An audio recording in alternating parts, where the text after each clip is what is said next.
And we're live. Hello and welcome to the 25th episode of Game Theory Gang. I'm your host, Matty Allen, with co-host, the validator himself, David Feeder, and special guest, Greg from Actual Food, and one of the other speakers for the Dublin Longevity Conference that we're going to talk about today. So, Hey, welcome Matty. everybody. Hey, David. Hey, good to see you guys. Absolutely. So, I think that we're going to get our guest up to speed here on what's been going on with the community. And then, we'll take it from there and talk about the Dublin Longevity Summit that's coming up here that I'm going to be attending and speaking at. And then David and I, of course, will probably stick around for some blockchain discussions, talking about what's been in the news and what our takes are on all things HEX and PulseChain and the greater crypto space. Hint, Razzlecon is back.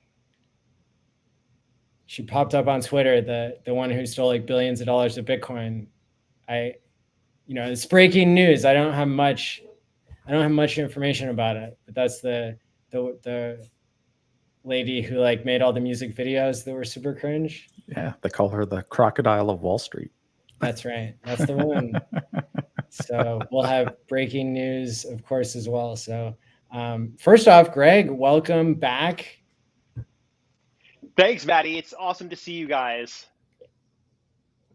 So you spoke at the Pulse Conference online that I hosted, and that was a really great appearance. You and I have communicated with each other because we both have similar goals when it comes to promoting longevity research and seeing how the crypto community can really like make that happen more.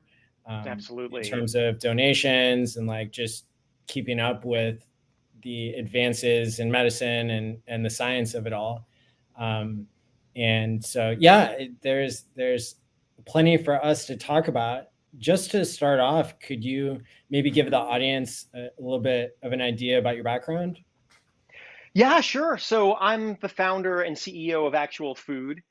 We are a medical technology company. We use food as a tool to combat the chronic disease epidemic because we think that right now, food is the most powerful tool that we have to not only prevent but reverse chronic diseases like heart disease, diabetes, many forms of cancer, neurodegenerative disorders. There's food is I think, along with other lifestyle factors, the best tool that we have right now to not only prevent but reverse these dreaded diseases. Yet we know that food and lifestyle factors on their own are not enough to completely prevent these diseases. We know that you can do everything right, at least as far as we understand today. You can do everything right and still at some point get a debilitating chronic disease. And that is where my friend Aubrey de Grey and the rest of the regenerative medicine research community comes in. I like to think that we have the much easier half of the problem of ending the chronic disease epidemic. And Aubrey and his scientific colleagues in the regenerative medicine community, working on the damage repair approach that Aubrey pioneered over 20 years ago, they have the much harder half of the problem.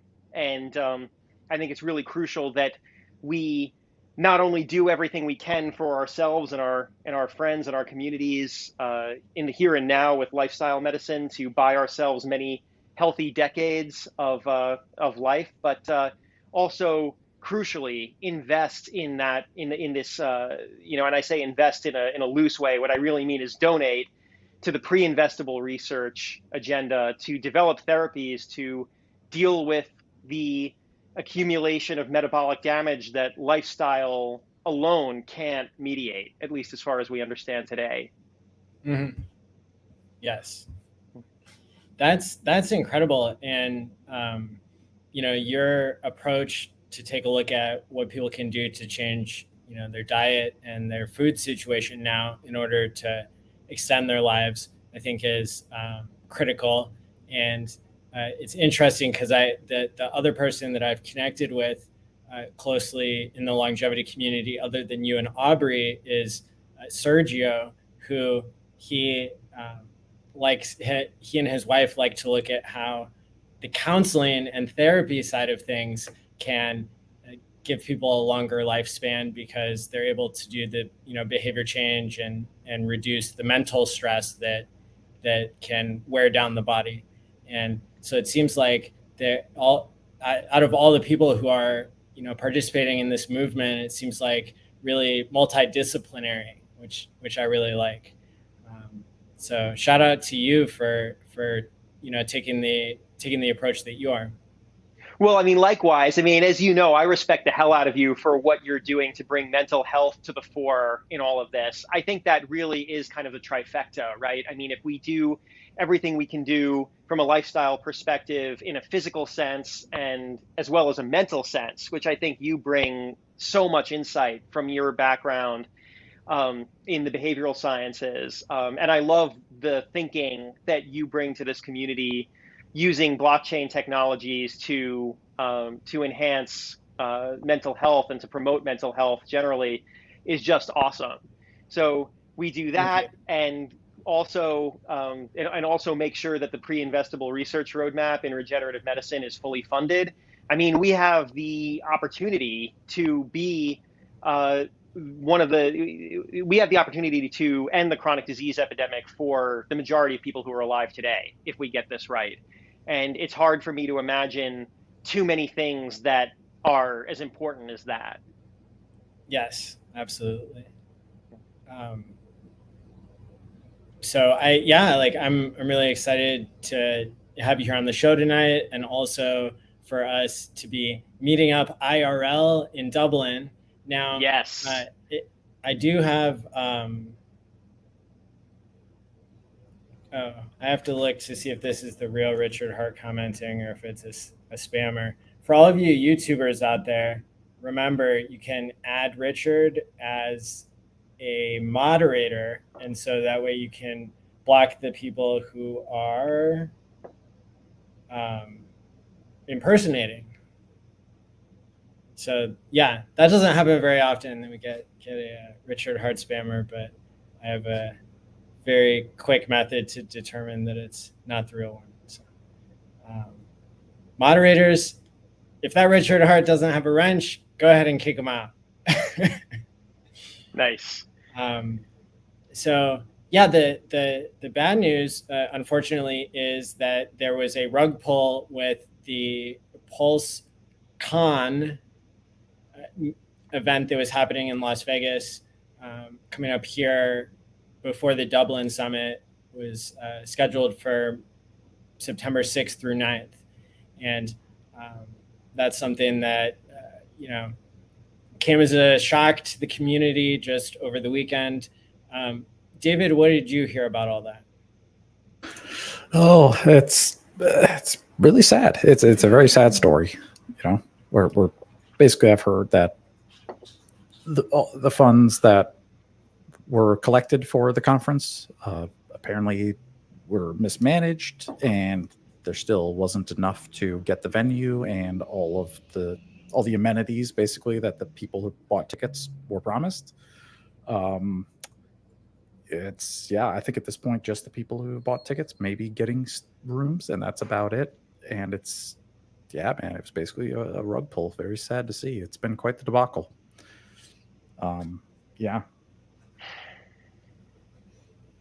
And I just want to actually shout out to you, Maddie, for doing such a good job with the HEX conference we had back in March. That was fantastic. You did a great job. I think people got more than their value's worth out of that one. So shout out to you for going above and beyond and really putting on a good show for people, and not overcharging and being frugal and pulling it off. So no, thank you for that. Thanks, man. Yeah, there's been a lot of positivity in the community towards me, just because people realized that it was no small feat to not take a profit and to get such a good deal. I think that whenever people are in a situation where it's like volunteerism and, especially dealing with other people's money, in a sense, like the group pool of money, it's it's tempting maybe for some people to like not put in the hard work negotiating. I like negotiating. It's like fun to me. So, I hear when I'm that. out there, like, when I'm like negotiating with the Excalibur was the venue that I chose because I thought we could get a good deal on it. And again, because I thought, like, you don't have to have the nicest place ever. It just has to be good enough for where we're at. And, really to be more inclusive of everybody, that's why the ticket price was $369 for 4 days with food and merch. That Wow. was possible only because I was creative with like not letting the venue provide AV services. I like brought my own and had to negotiate that. They even tried to charge me at the end for the documentary crew having one extra person there. Like they wanted like a shadow fee of like a union worker and all this. And it's like, so there's a lot of gotchas, and the entire conference industry is built on people being elected by committee and then getting tricked into handing these places blank checks and stuff. And so, organizations that like have the same person every year, like kind of overseeing it, or if they have some mechanism for people to learn from each other, then that I think oftentimes like helps the situation. But other than that, I was sad to see that that the HEX community was promised something and then that what it is not able to be delivered. It looks like there are still meetups happening. And it looks like even just today, Freedom TV was talking about, they switched it to different venues. So there is, I guess, there is the possibility of them providing one of the locations or something. But the coolest thing was to see the HEX community come together and, arrange things outside of that. So, so I know that Freddie is one of the people in the chat right now who's taken the leadership role in organizing things to help make up for what was promised and is not being delivered on. So, so I guess that's the good news, is that it looks like there's going to be a full program of at least parties and meetups and social gatherings. So that's pretty special. Yeah, and shout out to Freddie, and also KSB.TV is doing the Pulse Masters Golf Tour. That's still happening. Yes. So if you're going to Vegas, there's definitely going to be plenty of cool Hexicans and stuff to do. So Power City is doing something, I hear, like renting out a country club for anybody to go to, and the exhibitors who lost their money and all that. But it seems like hundreds of thousands of dollars was either stolen or misappropriated. Yeah. No bueno. Yeah. So, but still, there will be like 300 people from the HEX community getting together there at doing their own meetups and stuff. So I would just say, as a general rule, like, I trust Freddie. Like, so if you're looking for leadership now, I would attend to whatever Freddie's attending. Oh, Freddie Quotes. Shout out to Freddie Quotes. Steak and Bake tomorrow night, 6:30 p.m. Be there. Whose channel? It's on Freddie's channel tomorrow night. Cool. So the HEX community has had some really great conferences. I did a meetup in Vegas at the end of June 2021, and then we did in March 2022. We did the big HEX conference in person in Las Vegas, where we had 600 people come to that, even in a bear market, or the start.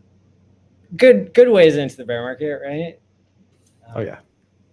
And so now, like, the next event that I'm going to be participating in, that I would hope that other people could, help get the word out about and like support, is this Dublin longevity conference. And so I think Greg and I are going to talk a little bit about why it's going to be so awesome for people in the HEX community and the PulseChain community to come to this event. You know, I have my full confidence in, you know, this event, whereas you didn't hear me ever say that about the PulseCon. So. Absolutely, it's going to be a really great thing, and I have to give a shout out to Martin O'Day, who's been planning the conference in Dublin. He's just done a spectacular job of putting together an incredible program. I'm really excited about it. I'm psyched that we're going to be there in person and be hanging out there. It's going to be a really, really good conference. Absolutely, and I mean, I just think it's cool that I got invited to speak. Because there's going to be so many like really influential people there from the scientific community. And so I'm going to try, you know, to talk more about the behavioral science and the, you know, the statistics of what's been happening in HEX. For those of you that are able to make it in person at the Dublin conference, this is the official website, is longevitysummitdublin.com.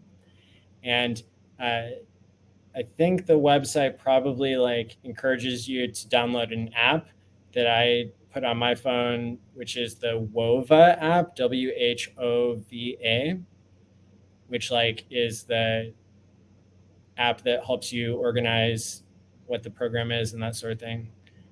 I don't think it's required, but it could be helpful to see kind of ahead of time to ask questions and you know, get the background on who's talking. Absolutely. Some of the greats of the greats, Aubrey de Grey, George Church. I mean, it's hard to imagine a better lineup of speakers. And you know, Maddie, I just wanted to say, I mean, it's entirely fitting that you would be invited as a speaker. I mean, you know, you and the HEX community have been such an important part of helping this research effort to take a leap forward. And I think we're really poised to do that now, thanks in such large part to the donors who gave so much money last year. And we're really excited about what this portends for the future of the research. Absolutely. Yeah. Yeah. I mean, I see really the crypto community, but especially the HEX community, as being aligned with the same incentives as the longevity community, because our cryptocurrency incentivizes long-term thinking. And it's, you know, the impatient people that are paying the patient people in the, you know, in the HEX staking ecosystem. And so I think that, you know, just bringing that message of how these powerful incentives can be used to, you know, to fund research and to make breakthroughs, I think is it's really exciting. Absolutely, absolutely. And I also, I mean, I'm new, you know, to the HEX community, and you know, as you know, and I've gotten to know the HEX community really through you guys, which I'm so grateful for.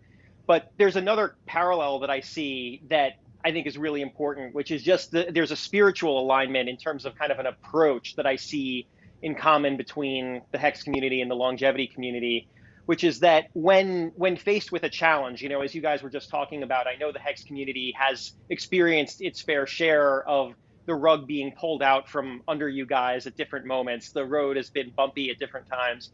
And what I have loved so much about the HEX community, as I've been able to get to know it very recently, is that it's so obvious that you guys don't, you know, just whine when things don't go your way or when the wrong thing happens, but you guys come together and figure out what can we do about it. And I think that's very similar to the longevity community as well, that, you know, we, you know, the diseases of aging is not, you know, this is not an epidemic. This chronic disease epidemic is not anything that any of us asked for. It's simply the challenge that we face in this moment, and what do we do about it? I definitely see a parallel kind of spirituality and parallel approach there between the two communities. So I'm just thrilled that so many people from the HEX community have the opportunity to come to Dublin and be a part of this conference, particularly at this moment in time. Absolutely. Yeah. And so it's my understanding that there's going to be some special event planned for people who are coming from the crypto side of things. And so let me go ahead and post, it should be pinned, the Telegram Telegram group, so that I can communicate with the audience here about this this event. So let me find it. Here it is. Oh, fantastic. So please join this Telegram group if you are interested in attending a Dublin meetup for the HEX community, or to attend this this conference. And so it's basically like a 2.5 day thing. There's the first day, which Aubrey has volunteered to basically do a small group session, basically to like get anybody who wants to come up to speed on the background of the science of what's going to be presented, and to give you like that foundational approach to answer your questions and just spend FaceTime with you. And so that's an exciting opportunity that I guess is happening. What day is that? I believe that's Sunday the 18th, if I'm not mistaken. Okay. And then the actual conference is mostly on the 19th and the 20th. Absolutely. I mean, yeah, I mean, conferences like these are so important just in general, for our field, but particularly now. I think that it's really safe to say that the field of longevity and regenerative medicine is at a crossroads, and we have an opportunity before us to really leap forward in terms of the pace of the research and the impact that we can make. And again, that has so much to do with the crypto community donating in such a significant way last year. But there are other reasons too why this is such a crucial moment. And what I love so much about these in-person conferences, as great as virtual conferences are, in-person conferences have this magic of the conversations in the hallways, the conversations getting drinks after the day's formal presentations. This is where ideas come from, the meeting of the minds that happen in those ad hoc settings. So, I've been super careful during this pandemic, and I'm incredibly happy to be sort of breaking my, in real life fast with this conference in Dublin. Nice. Yeah, I agree with everything you said. And as the names are scrolling by here, I see. So David Goebel and Sergio Ruiz are like the two other people that I've met other than Aubrey and Greg. Dave Goebel is the CEO of the Methuselah Foundation, which is like, I don't know what you call it, like the parent company that spun off the Sense Foundation. So Aubrey co-founded the Methuselah Foundation as well, and then kind of moved his efforts to Sense Foundation. So so that's pretty exciting, because Methuselah is also, like Sense, a favorite of Vitalik Buterin, and like, gets millions of dollars of crypto donations and dog coins and stuff like that. And so I know David and I have had some discussions to try to encourage them to set up their wallet so that they can get a free copy on PulseChain. Mm-hmm. Dogelon Mars to the moon. Absolutely. Very, very, very supportive of your efforts to do that, Maddie, and grateful for it too. Yeah, of course. It's pretty good news to be able to tell people, hey, did you know about your free money? Yeah. Absolutely. I mean, there you go. There's another parallel. I mean, you guys you're literally what you're offering the world. Hey, did you know about your free money? And, we're saying to the world, hey, did you know that maybe you don't have to get sick as you get older? Maybe that's not an immutable fact of reality, that as you get older, you inevitably get some sort of horrible chronic disease. Maybe our health span doesn't have to be limited, as we've been led to believe culturally since time immemorial. It's it really is good news all around. It's good news if we can make good on it. Absolutely. And so let's see, tickets for the event. I'm not sure how much they are. Looks like they have different pricing for different groups, but 895 euros for a full delegate pass, and some different things if you're a woman in STEM, or if you just want to attend the gala, researcher, academic discount. And I think we had a discount code during the Pulse Conference online that people could have used as well. There's information about where the hotel is and the venue for everything. There are abstracts here. Oh wait, that already passed, but somewhere you can see what people are publishing for what their talks are going to be about, the titles and different blurbs. And Maddie, I believe you and I also have speakers discount codes that we can share with folks who are, if that's a make or break for people coming to the conference, please reach out to me. I'm happy to share that discount code. Awesome. Yeah. And I've got your Twitter linked in the description below on YouTube. People can also join the Telegram group that I have pinned and posted. And that's the only way that I'll distribute my code if I find it, or your code or whatever, would be through the Telegram group. That's the best way to find out more, and to let us know that you're coming and you want to find out more. Absolutely. And I mean, I think it's also so great that Aubrey is going to be doing this kind of primer on the science for newcomers to the field. I mean, I'm sure a lot of people have seen Aubrey's TED Talk or a similar talk online. There are, lots of videos of him giving his intro talk. I think it's going to be really cool that on that Sunday afternoon, we're going to be able to go much deeper and kind of much more than scratching the surface as an introduction to this field. Even if you haven't had a lot of biology or chemistry, I think that Aubrey has a way of demystifying a lot of what this research is about. So if you want to kind of get a little bit more under the hood, this is a really awesome opportunity on that Sunday to not only kind of get that primer, but to make sure that the rest of the conference is, you're going to get much more out of the conference by virtue of attending that special event on Sunday for newcomers to the field, and that is included with the conference. There's no extra charge for attending those primer sessions on Sunday afternoon, and we're going to have a nice big party on Sunday evening too. So it's going to be it's going to be a lot of fun. It's not all science class, although science class was always fun for me, but I know that not everybody agrees with that. Absolutely.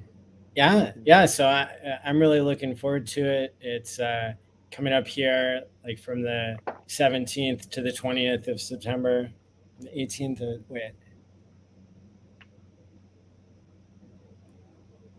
When does the first event start? Is on Sunday the 18th, right? Sunday the 18th, exactly. Yeah. Okay. So cool. Starting, I guess, around noontime, Sunday afternoon, the 18th, we'll be doing that primer, and then we'll have a really fun get together that evening. And I mean, actually, every night of the conference is going to be really, really fun. I don't want to ruin too many of the surprises, but but Martin has been hard at work scoring deals, to your point, Maddie, and negotiating, and awesome. But he has not skimped on the fun for this conference. That I can promise.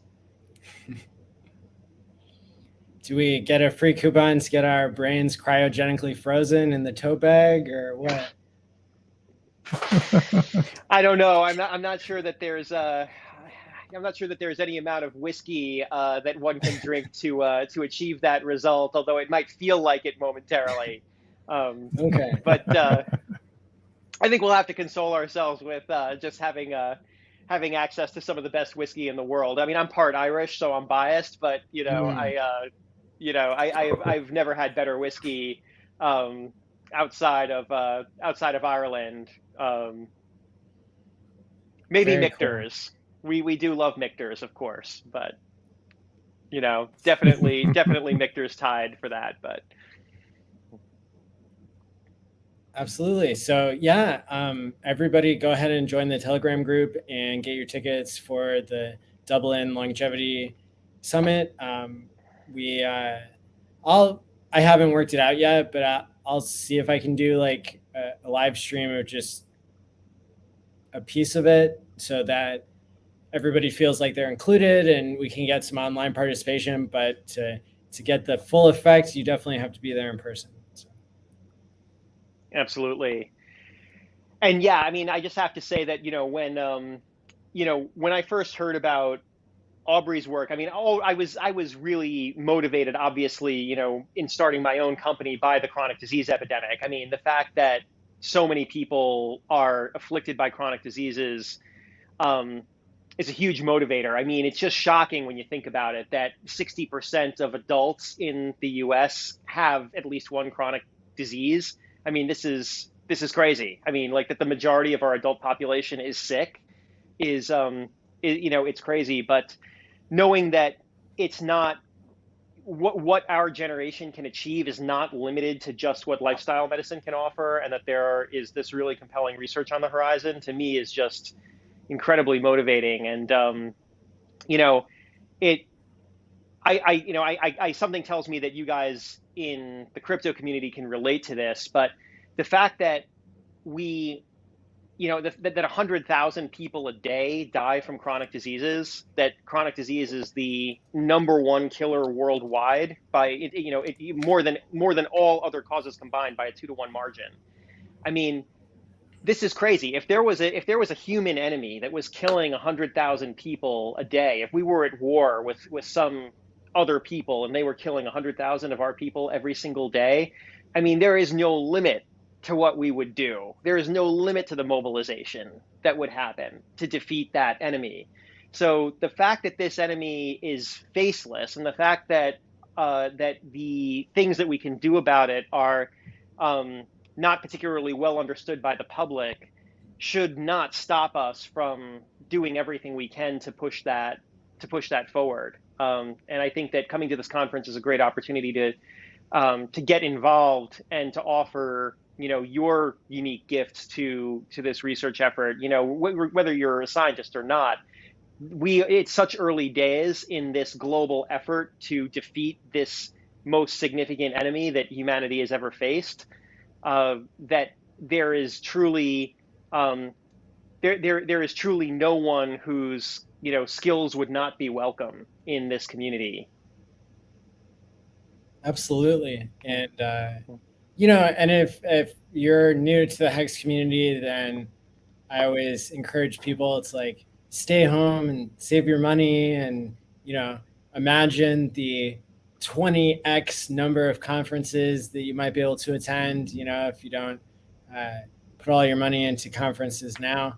I think on the first HEX meetup, I did the math that every $20 that people spent at the first Bitcoin conference, they would have had like $100,000 or something in the end. So conferences are, not at the level of ladies, liquor, and leverage, but they're, I think there's something where you shouldn't really feel FOMO for. It should be something where, you're not extending yourself financially to come out, because we will try to, give you the rundown online, and certainly welcome people to be long-term thinking, to be able to attend these things, years into the future, if things continue to be successful over the long term. So I always have to Absolutely. throw in that disclaimer, you know. It's such an important thing, Maddie. I mean, absolutely. We want all people who are interested in ending the chronic disease epidemic to join us, whether physically or virtually. Yeah, definitely know that. I mean, look, this is one of those things in life that truly affects every single person. I don't think the city of Dublin can accommodate 8 billion people, though. So, your point is very well taken. And we saw there were 2,000 people who participated in giving to the Sons Foundation for the PulseChain sacrifice that happened a little bit over a year ago. So that just goes to show you how many people care about this, and that number is likely to grow the more the HEX community and PulseChain community grows. I would predict. So. Right now we're in a bear market. Absolutely. We're down 90%. Bunch of people just got crushed by the PulseCon, situation. Although that's still going to happen. There's still going to be a meetup in Las Vegas, and that's going to go well. But if you're in Ireland, if you're in Europe, and you can afford to come, I would love to meet people. I would love to, find out who else cares deeply about longevity research like I do. And so come check it out. Absolutely. In the meantime, do you have any tips, Greg, for what people can do at home as far as their own prevention of chronic disease? Great. Yeah, absolutely. The organization that I always want to plug when it comes to that is nutritionfacts.org. Nutritionfacts.org. It's run by a friend of mine, Michael Greger, someone I immeasurably respect. I mean, I think of all the sources of information out there on what we can do, Michael and his team at nutritionfacts.org, in my view, are by far the most reliable and comprehensive when it comes to that information. His tagline is that he reads every English language journal article in the field of nutrition and nutritional biochemistry so that you don't have to. And I've benefited personally from his distillation of this advice, because people say the information is out there, and to a certain extent that's true, but we're also drowning in a sea of misinformation. And this is one thing where I don't think that the mass media helps particularly, because they love to jump on this kind of ebb and flow of papers, where they coffee is good for you, and then coffee's not good for you, and coffee's good for you, and they love those clickbait headlines, and they love to sensationalize serious academic research. What Michael and his team do is they sort through all of it, and they figure out what does the overwhelming body, the totality of the scientific evidence say. And I really appreciate that he has made a whole career out of this. It's a really unusual person who goes to medical school, does a residency, does everything that you have to do to practice medicine, and then ends up doing something other than practicing clinical medicine. And in Michael's case, it's a true gift to the world that he has put this research together in these short form videos, 2 minutes, 5 minutes in length, that kind of summarizes a topic and what you can do to significantly extend your health span in the here and now. What we do at Actual Food is we try to eliminate the systemic barriers to healthy eating, whether it's price or geographical accessibility or force of habit, to your point, Maddie, about the importance of the behavioral sciences and all of this. And that's certainly an area of profound intersectionality between, I think, this kind of stuff that you think about and what I think about. But the fact that we get to kind of stand on the shoulders of giants like Michael and T. Colin Campbell, Caldwell Esselstyn, we're really, really fortunate to be living in a time where we not only have access to sufficient calories, to keep us, to keep us alive, and, antibiotics and hygiene, all the things that kind of, all the things that used to kill us in antiquity, don't kill us anymore. But not only that, we have the antidote to the diseases of, to modern diseases like type 2 diabetes and cardiovascular diseases. It is in what we eat. So we have access to information about what, not only do we have access to all the calories we need, but we have access to information about what calories we should be consuming, what form those calories should take, what foods. And I think we're really, really fortunate. So that would be my number one go-to. And then from there, you can go right into the rabbit hole. You can follow the links on nutritionfacts.org to the original sources. You can, you can find other people who make this information accessible. Also a shout out to my friend Dr. David Katz at the True Health Initiative, which I believe is truehealth.org, if I'm not mistaken. And he's done a terrific job of putting together an incredible panel of. I'm not sure if this one is it. I'm not sure if this is the website or not. I'm sorry about that, but it's David Katz True Health Initiative is the thing to Google. He's put together a great panel of expert MDs who have made a specialty in lifestyle medicine. Yeah, there we go. That's the one. And I think that I think that this initiative as well is so important to combat the avalanche of alternative facts when it comes to what we should be doing for ourselves. Because certainly the media does love to run with a contrarian headline. There was a kind of famous headline maybe 2 years ago where they were promoting a study that purported to show that eating meat is the best thing that you can do for yourself. And thanks in part to the network that David put together, they were able to get the word out very quickly that study was methodologically flawed in a huge number of ways, and that the body of evidence doesn't point in that direction. That the body of evidence points to a whole food, plant-based diet. Mm-hmm. Well, what a perfect answer. Thank you so much. I love Dr. Greger, and this is just like me personally. Love his work.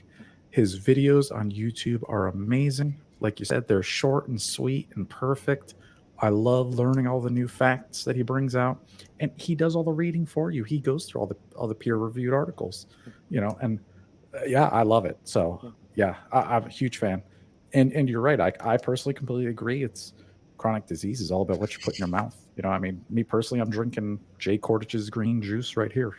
So I've been vegan for 6 years. I personally live a plant-based diet, and I love it. So yeah, sounds good to me. Absolutely. And plus, Michael's hilarious.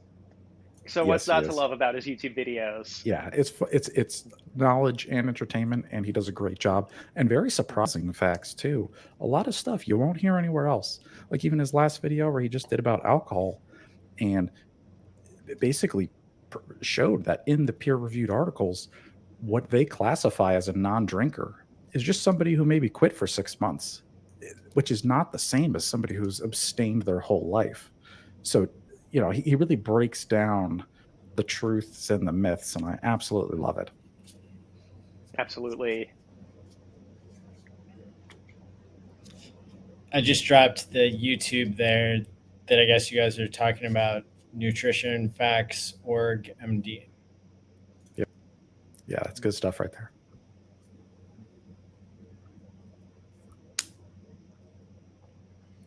Awesome. And I guess the counter, I could tell you guys have done your research and you're validating. See, David's validating already. He doesn't even have a supercomputer involved other than his brain.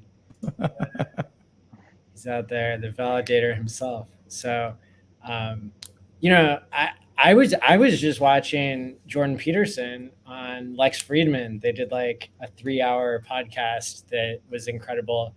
And, Jordan talks about how he has really weird food habits that seem to work for him, and he falls into like the safety in a moose camp of, if you're a Bitcoiner, some people eat only meat and they do better. Some people need a plant-based diet, and there's a lot that we don't know. And so I think the more people can play to their own individual differences and find what works for them, that's it's pretty clear to me, from the science, from not even the science side, but the social side of things, that like different things work for different people in the food system. So yeah, and even to give a quick contrarian point that I personally don't enjoy,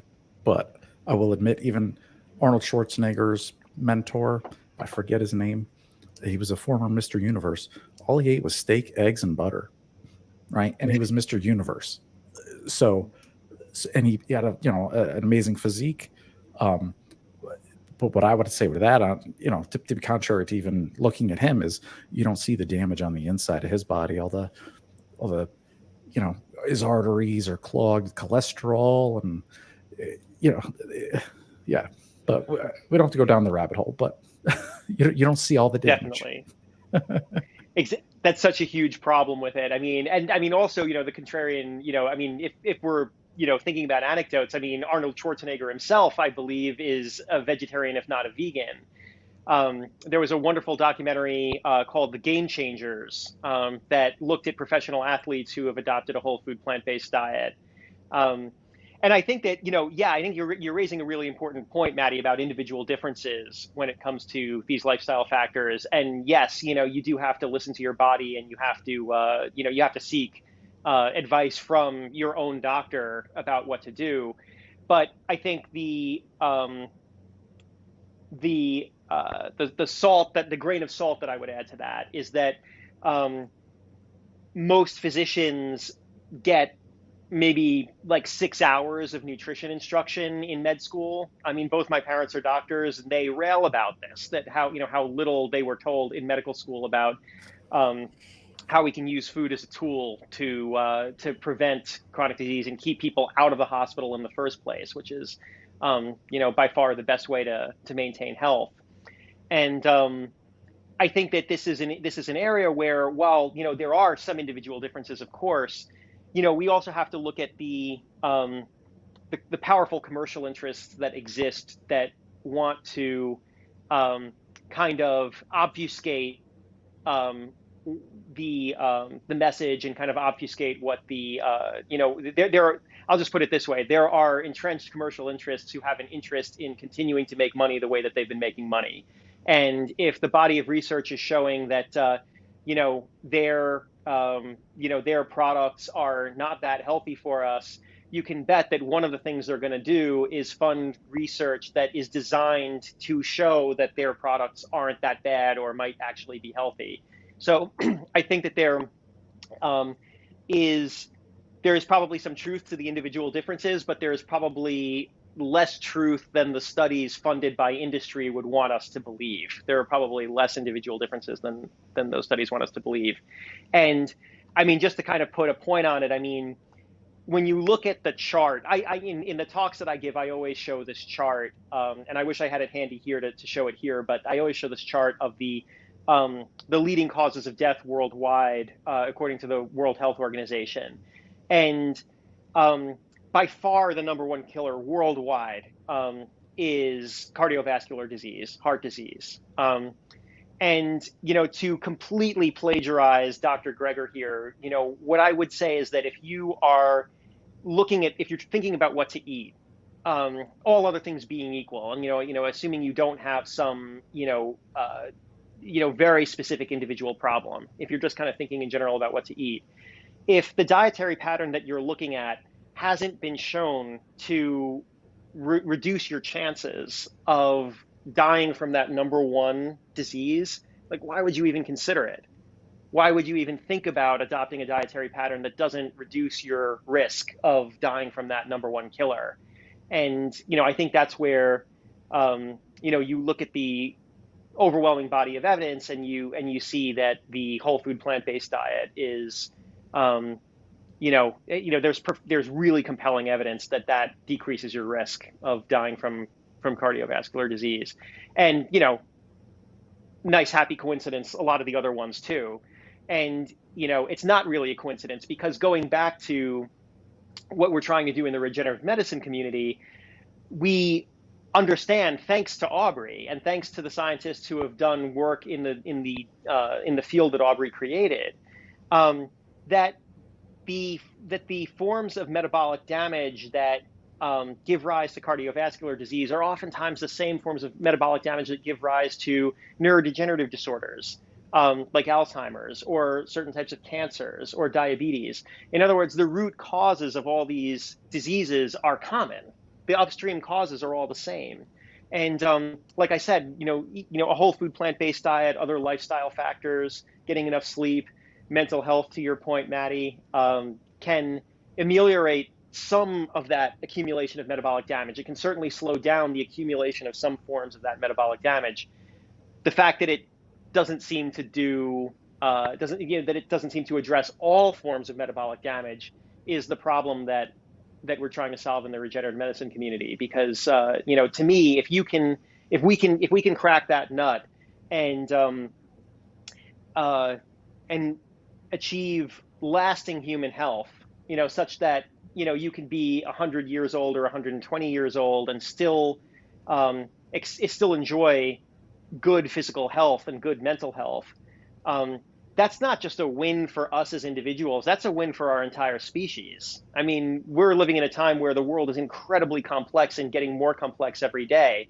And anybody who kind of looks at you guys talking about cryptocurrencies with bewilderment would totally agree with that, right? That, like, the world is changing really fast in a lot of ways for the better. But we just need more decades of healthy life to figure it out and to achieve anything approaching wisdom, any semblance of wisdom. I think that for our species to achieve wisdom collectively, we need to achieve wisdom on an individual level, and I think we need to live longer to do that, frankly. I think Richard Hart would agree with you. Absolutely. Love it when that happens. Yeah. Man, there's so many differences. Like, I took like a whole course from like a Bitcoin PhD about how plants are the enemy, and like there's all this evidence that like it's only meat. And then I went to the Bitcoin conference, and I went to a dinner with him and all the other like famous Bitcoin people, and it was at this Brazilian churrascaria that was like really good. But there's definitely like factions within crypto of like people who are pro and anti-meat.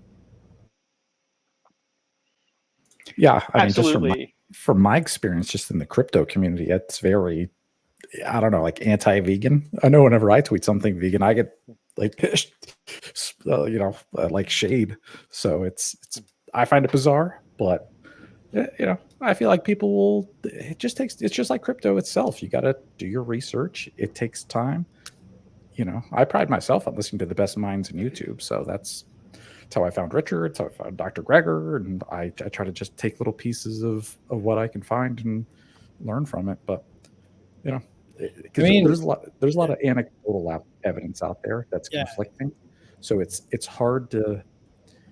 It's hard. You just have to try it for yourself. That's all I could say. My favorite dietary change, other than omega-3, was just counting calories, and that gave my brain the information it needed to like make better choices.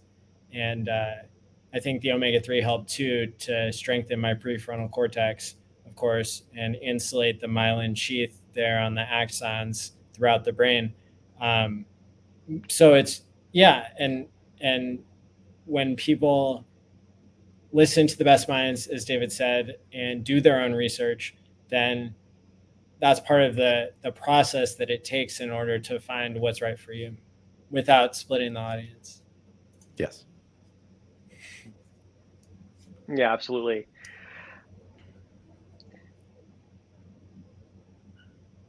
So, Greg, how do people find more out about like your company and how you might be able to help our audience meet their nutritional goals? Yeah, absolutely. I mean, the best way I think is to just get in touch with me, Greg at actualfood.com. My email address is on our website, actualfood.com. We have a little bit of a teaser site there for reasons that are probably obvious. We're taking on some pretty entrenched interests in the food industry in what we do, and so we've been a little bit tight-lipped about it. But we're always happy to talk, with anyone who's interested in what we're doing, from whatever perspective. We, like the regenerative medicine community, we are philanthropically funded as well. All of our funding comes from individual donors who want to see systemic solutions to make good, healthy food universally accessible and affordable and easy and enjoyable for everyone. That's what we're out to do. We've built a lot of technology to make that possible. I think one of the problems that we have, as humans, as a human civilization, in 2022, is that, I think the human race needs a global circulatory system.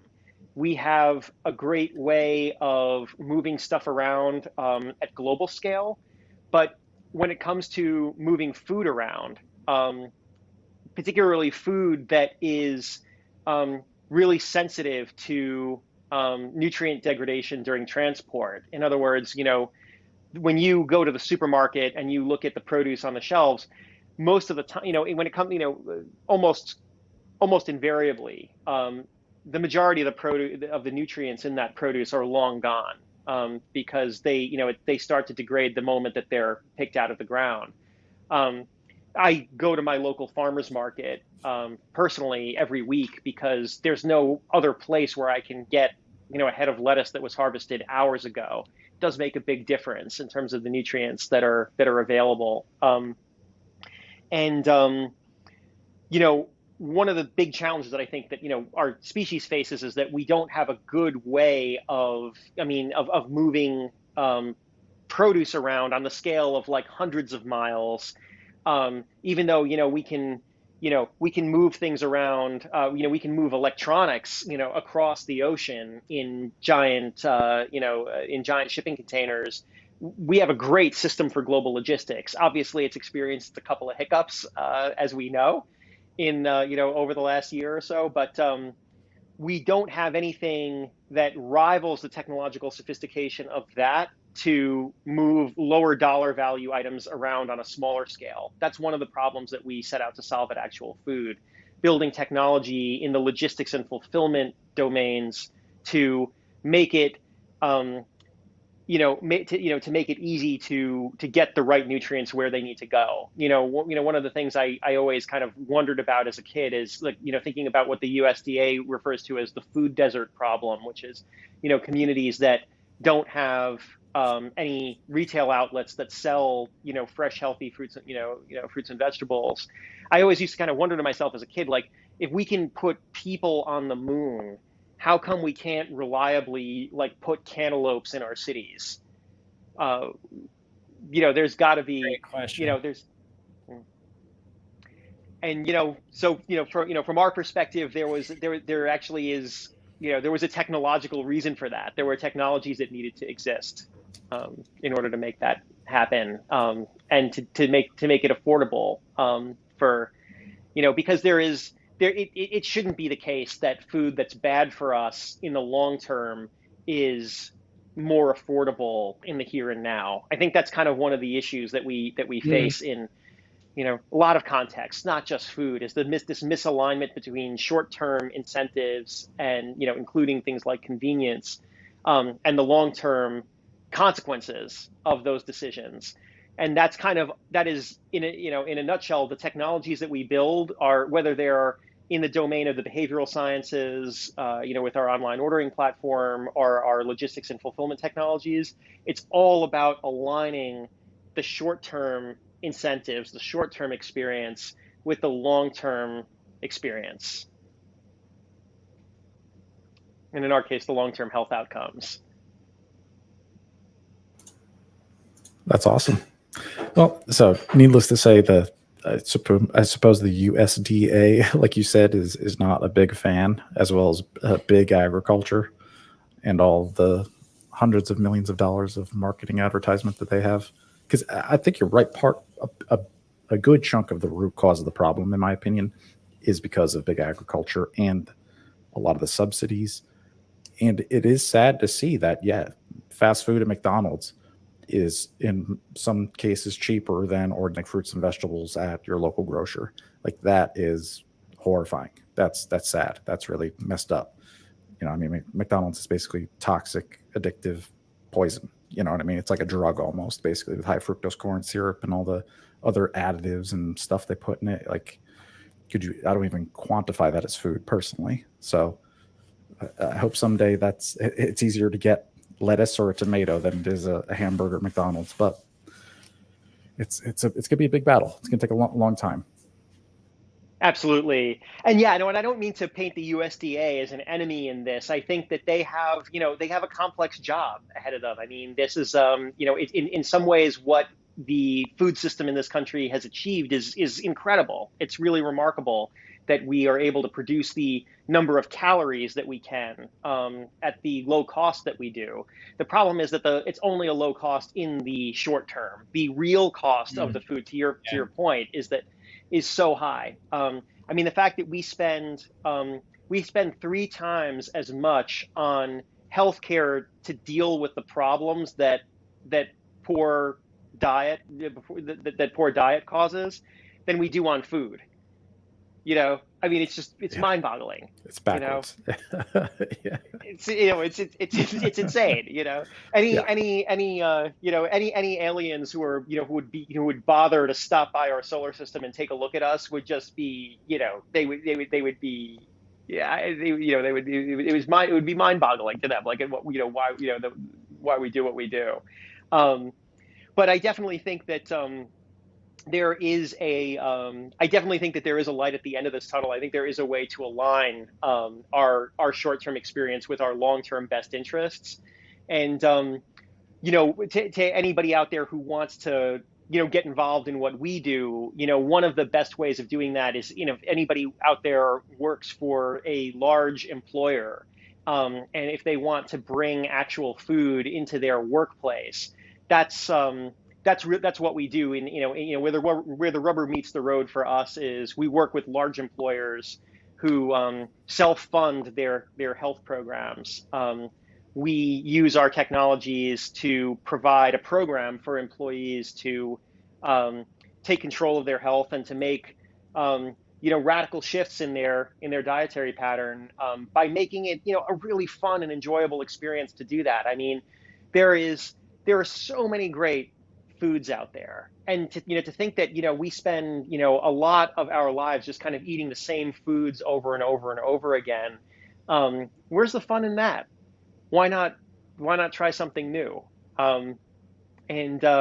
Particularly if it can be done in a way that is where it's actually more affordable and it's more convenient and it's easier. What's not to love? That's kind of our message to when we come into a new company. That's our message to the team of employees is, hey, look, we want your food experience to be awesome now, and the health benefits that you achieve are a happy side effect of having a much better food experience in the here and now. Awesome. Yeah, that's cool. Very cool. Well, thanks, guys. It's nice to the other thing I wanted with you guys. The other thing I wanted to bring up before you go, Greg, is how grateful we all are to the person that I'm calling the Pulse longevity whale. Indeed. And even though you and I have talked about it like offline, and I've mentioned it on stream, I don't think that there's been a time you and I have both been on stream since we were asking for donations to the legal fund during the Pulse Conference online. And it turned out that the Pulse longevity whale sent $150,000 USDC to the wallet that you posted for the legal fund to help resolve some of the issues with Aubrey de Grey not having full control of the funds that were donated by the Hexicans. So, I just want to point that out, while we're both here live, that we're very grateful to that individual. Indeed, absolutely. I mean, I have been so blown away by that person. I wish I knew who that person was, because I would love to meet up and say thank you in person, and maybe against better medical advice, share a beer with that person, and but I also have to say, kind of actually echoing some things that donor has said as well. I feel that way about the entire donor network. This, what happened was not something that anybody was expecting, obviously, and the fact that so many donors, hundreds of donors, reached out to us and were ready to roll up their sleeves and help. They, people who threw in money to help, to make it right. That's the kind of resilience that I was talking about before. Not whining and feeling bad for ourselves that the rug was pulled out from under us, but getting together to say, okay, what do we do now? And I'm just so grateful to that ethos and to the donors who live by that ethos. There have been so many donors who have given to the legal fund, and every single dollar has mattered. So incredibly grateful to that very large donor who gave to the airdrop, who gave the $10 million to the airdrop, but also really grateful to all of the other donors as well. In the words of that very donor, the whale, as we've been affectionately calling that donor, as they put it, I wasn't the only one who gave to to this research. You all did, and for that you are heroes. Wow. I just say amen to that. Yeah. They're absolutely right. And and more to come, because when I think about it, we have so much more to do in the regenerative research roadmap. We, for the first time, the field is not limited by money, thanks to the donor community. And that's an incredibly important thing, because with 100,000 people a day dying from these chronic diseases, we bring forward the day when these therapies are available, and we've brought the diseases of aging under complete medical control. We bring that day forward by one day. We've saved 100,000 lives. If we could, to me that means that, in terms of what to spend money on, in terms of societal priorities, we're nowhere close to being at a point where incremental dollars don't make a difference. Because in my view, if we could spend $1 billion to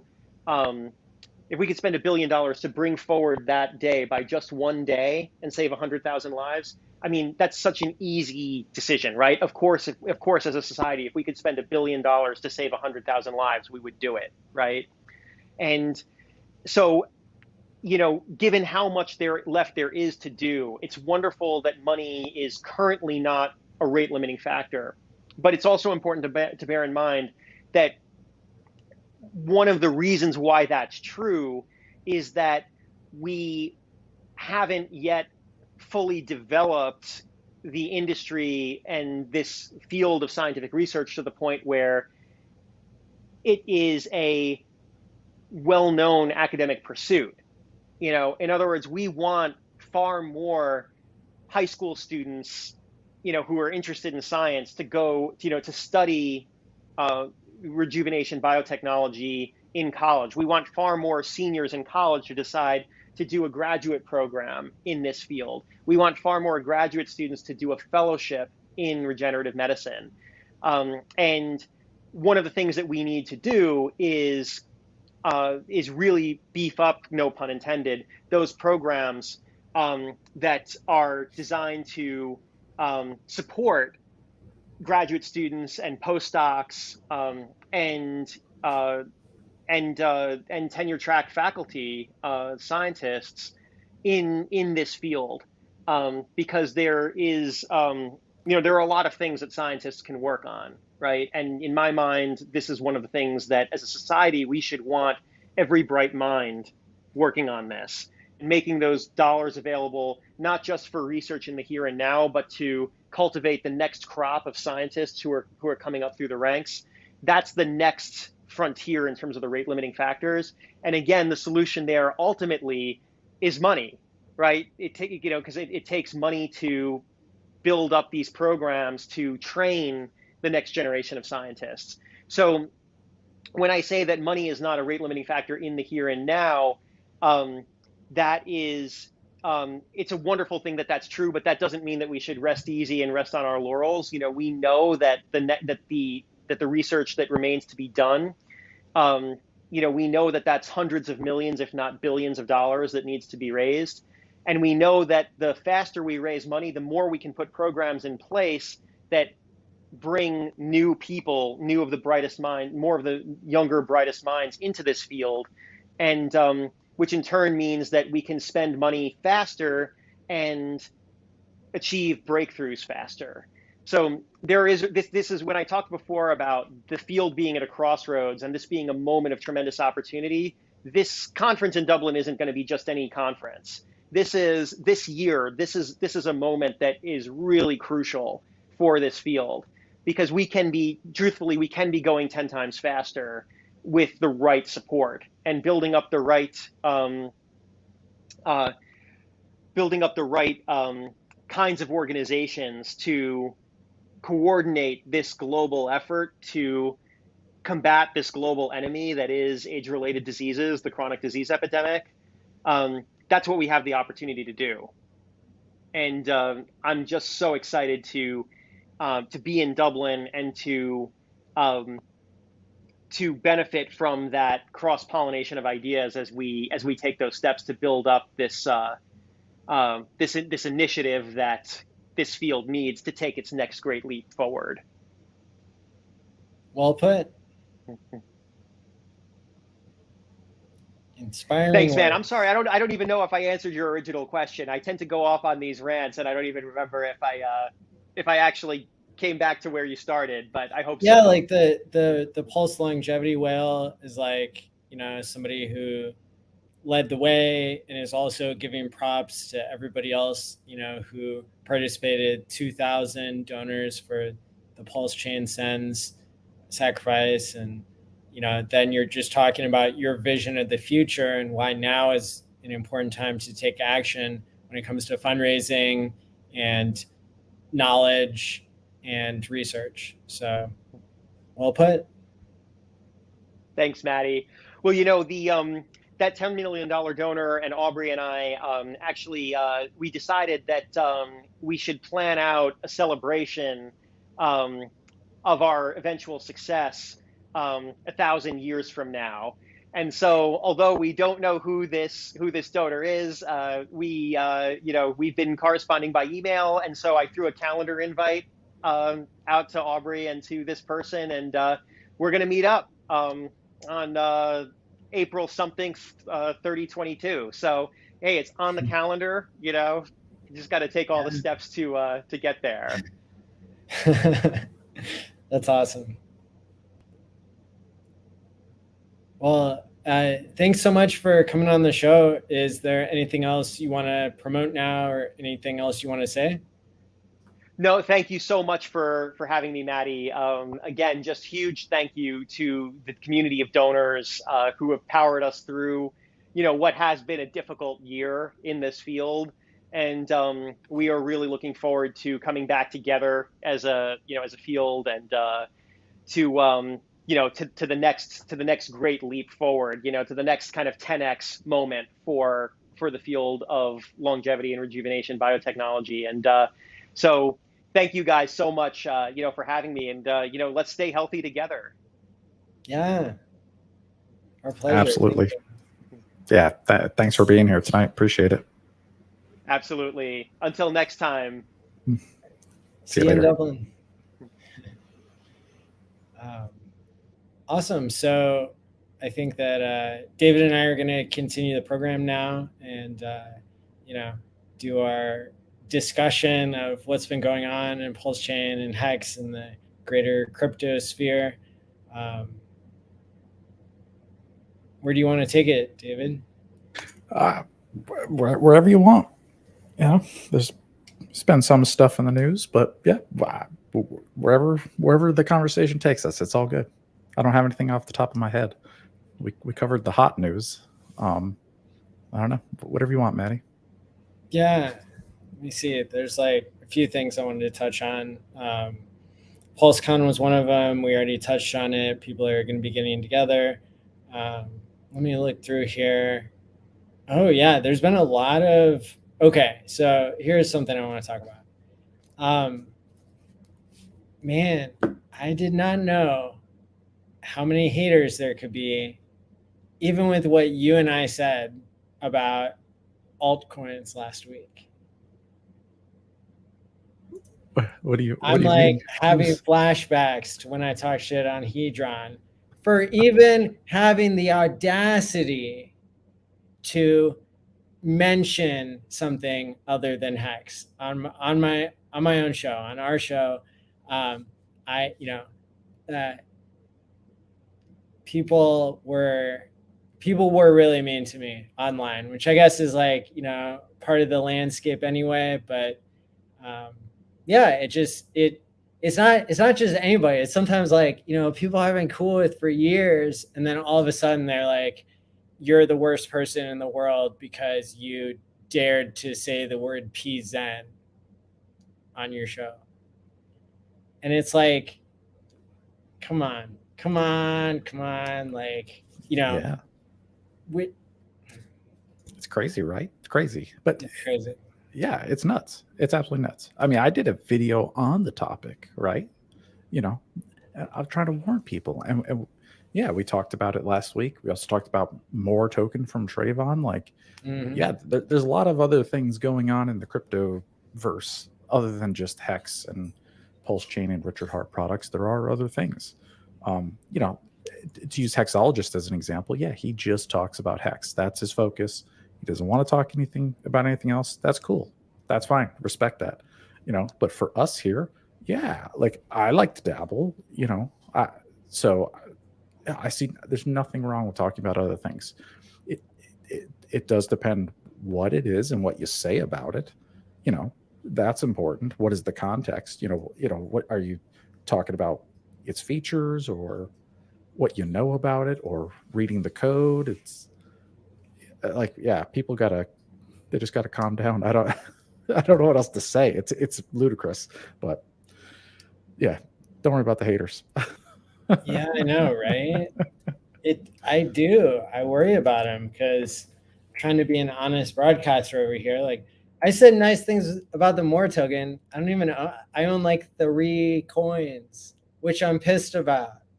Like, and I still said nice things, and like I said good and bad things about that. PZen, I said good and bad things about it. It's PZen pissed me off yesterday because I was like balancing out my shit and I went to like sell a little bit, like, I don't know.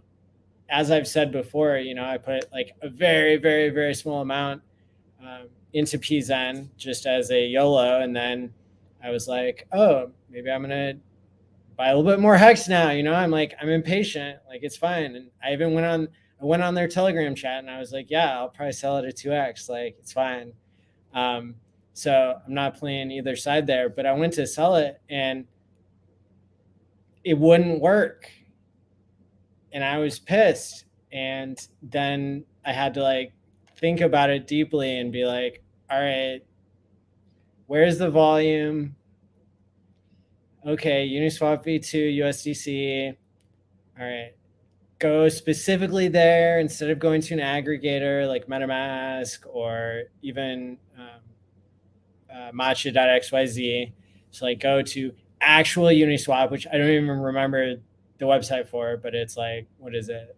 Uniswap.org. Yeah. Yeah. Like launch, dab, and like, get it into all that. Still failed. And then I had to be like, all right, well, let me set my slippage at 4%. And boom, then it worked because I guess there's still a bug. And I think, well, whether you want to call it a bug or a feature, it's like, there's still people, it's built into the code, this 2% tax. So I call it a bug. It's trash. I mean, it's literally a shitty copy of SafeMoon. There's nothing else to say. It is awful. Like, yeah, it's very disappointing. And like, so that pissed me off and that made me want to say like negative things about it. And so it doesn't really matter to me that I have a little bit in it. And that shouldn't really affect how I analyze something, how I understand the game theory. Like the game theory for PZN is still what it was when I talked about it, which is like a billionaire made it. Like that's rare. And, like if everybody hates it and it keeps getting better, then like maybe it'll do well. But like most people I don't really have a sense anymore of like who watches this show.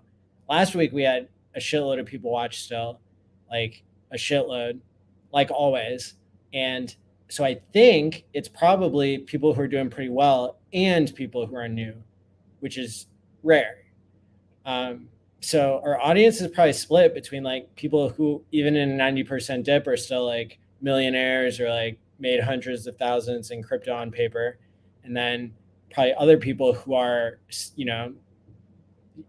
they're picking up a factory job at Amazon, working over hours so they can accumulate more HEX or more altcoins or whatever it is.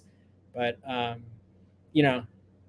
think the amount of hate just about PZN and shit, it's like, I don't really know if it's warranted. I think it's like, if you don't like it, then I don't know. I guess I'm just a little bit surprised, like how cannibalistic the community is now, and how everybody seems to be like. I mean, the other thing is like people are super hardcore getting into like Hedron and Icosa and stuff. Like it's not just PZN, it's not just Pulse Dogecoin, it's not just more coin. It's like there's a lot of altcoin talk going on, like all-time high altcoin talk happening in the HEX community. So that's why I'm bringing it up, I guess. It's like it feels like something's different. It's not just PZN, it's not just one thing. What's your take on like how do you think we're at an all-time high altcoin buzz, and what do you think that means, like zoomed in, zoomed out, whatever? Yeah, I think we are right now. I think we are at this point in this particular bear market, because Richard Hart and his products are so successful, you are seeing a lot of other products come around that ecosystem. Like Hedron was first, Icosa just came out, you had Maximus. Those are like true expansion packs, right? Because you actually can use, in the case of Hedron, it's HEX stakes that you already have. But in the case of Maxi, you actually put in HEX. So that is a true expansion pack, right? Like it actually required HEX just to get this other coin. So you are seeing a lot of builders building on in the ecosystem, which is fine as long as those projects and are, that's the word I'm looking for, like benevolent and not malicious. Then that's good. That's a positive thing. My fear is once PulseChain comes around, you're going to see even more. Then the scams and then the just ridiculous shit coins is going to ratchet up to like 11, right? Because you're going to see a lot more junk. So that would be my first like kind of zooming out prediction is this is going to get worse, but in a bad way. Like, you know, like, and because there's even another coin that's in like an add-on expansion pack sort of for Tron and Hex. I haven't said the name yet, and I'm not ready to talk about it yet, but I have seen another well-notable Hexagon that I really respect start talking about it, and they're the first. And the fact that they're interested has piqued my interest. So I want to do some research, but yeah, there's just so much stuff coming out. And you want to sift through the crap and the junk. If you just ignore everything, you might miss a really good opportunity. And the fact that we're here with our community, if we find one that's a gem and it's like, hey, this is a good idea, this might help, you know, we want buy pressure for Hex, right? If something helps pumps Hex bags and it's a good product, then it should be welcomed, you know, or at least try it out, in my opinion. And I'll be the first to check it and make sure it's legit and do my due diligence. That's what I like to do. So I'm hopeful we're going to have some gems. We're going to have a lot of crap we got to shovel to get through it. So we're going to get the best of both worlds. That's about what I got on that. Yeah, I think it's still debatable if something can be created in the Hex space and be good for people. That's what I would say. It's my hot take. Is like, even the things that look like they should be really good, like I'll use Pulse Dogecoin as the example. Like, I don't like Pulse Dogecoin as much anymore. Like, I finally see what people are talking about. Like, the people who are promoting it on social media are like really obnoxious about it. And maybe that's just like, you know, maybe that's just what works or something, but it's like, I don't know. It just doesn't, it, even though it was an airdrop only to people who are staked in Hex, it still seems like it's turning into something where you're duct taping a token on, you know, even Maxi. Now they're going to be, you know, profiting from tradable stakes and stuff, like with all the stuff they're building on top of it. And so, you know, ever since I overreacted to tradable stakes, like, how's the Hex price been doing, everybody? You know, like, you know, I don't know if those are correlated though. I don't know either, but that's what I'm saying is like, it's yet to be proven whether tradable stakes are a net positive or a net negative.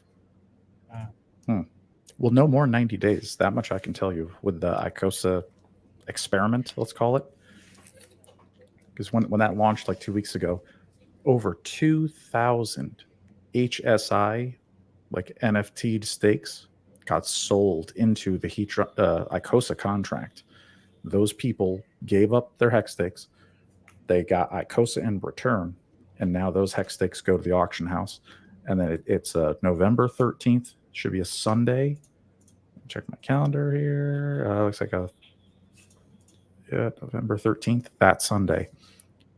On that day, all those stakes will be up for sale in the auction house, available to purchase with Hedron. Some of those stakes are like, I think one of the biggest HSIs ever made got put in there. So in my opinion, this could be an opportunity for people who maybe don't have the HEX stakes that they want to actually acquire some from the auction house, maybe at a discount. I think there's going to be so many of them. It's literally going to be thousands. I mean, you're going to have to like scroll for like minutes just to see all the listings. I think people out there who are a little adventurous might be able to get some good deals. Maybe snipe a quick bid. Maybe get yourself a fat, juicy steak you normally wouldn't have bought otherwise. You know, I find it bullish. We'll see how it goes. And then the real test of if this feedback loop is actually positive, will people buy those HSIs using their Hedron, which burns the Hedron, and then will they sell those HSIs into ICOSA again? If they do, that completes the cycle. And then it should be a positive feedback loop, hopefully every 90 days, every quarter, basically. Hopefully we get this kind of action. And in the long run, it may soak up HEX off the market because more and more HEX gets locked into HSIs, 5555. They get sold for ICOSA, and it's just, you just keep doing it over and over and over. So we'll see, but time will tell if that's how it plays out. Yeah, because I could see that destroying buy pressure for HEX itself. Maybe not destroying is the right word, but like borrowing from.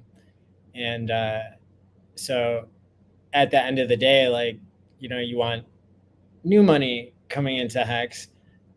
Although I'm not sure that it's necessarily a negative to just have people within HEX like restaking. But even when you start adding on Hedron, it's like, where does the buy pressure for Hedron come from?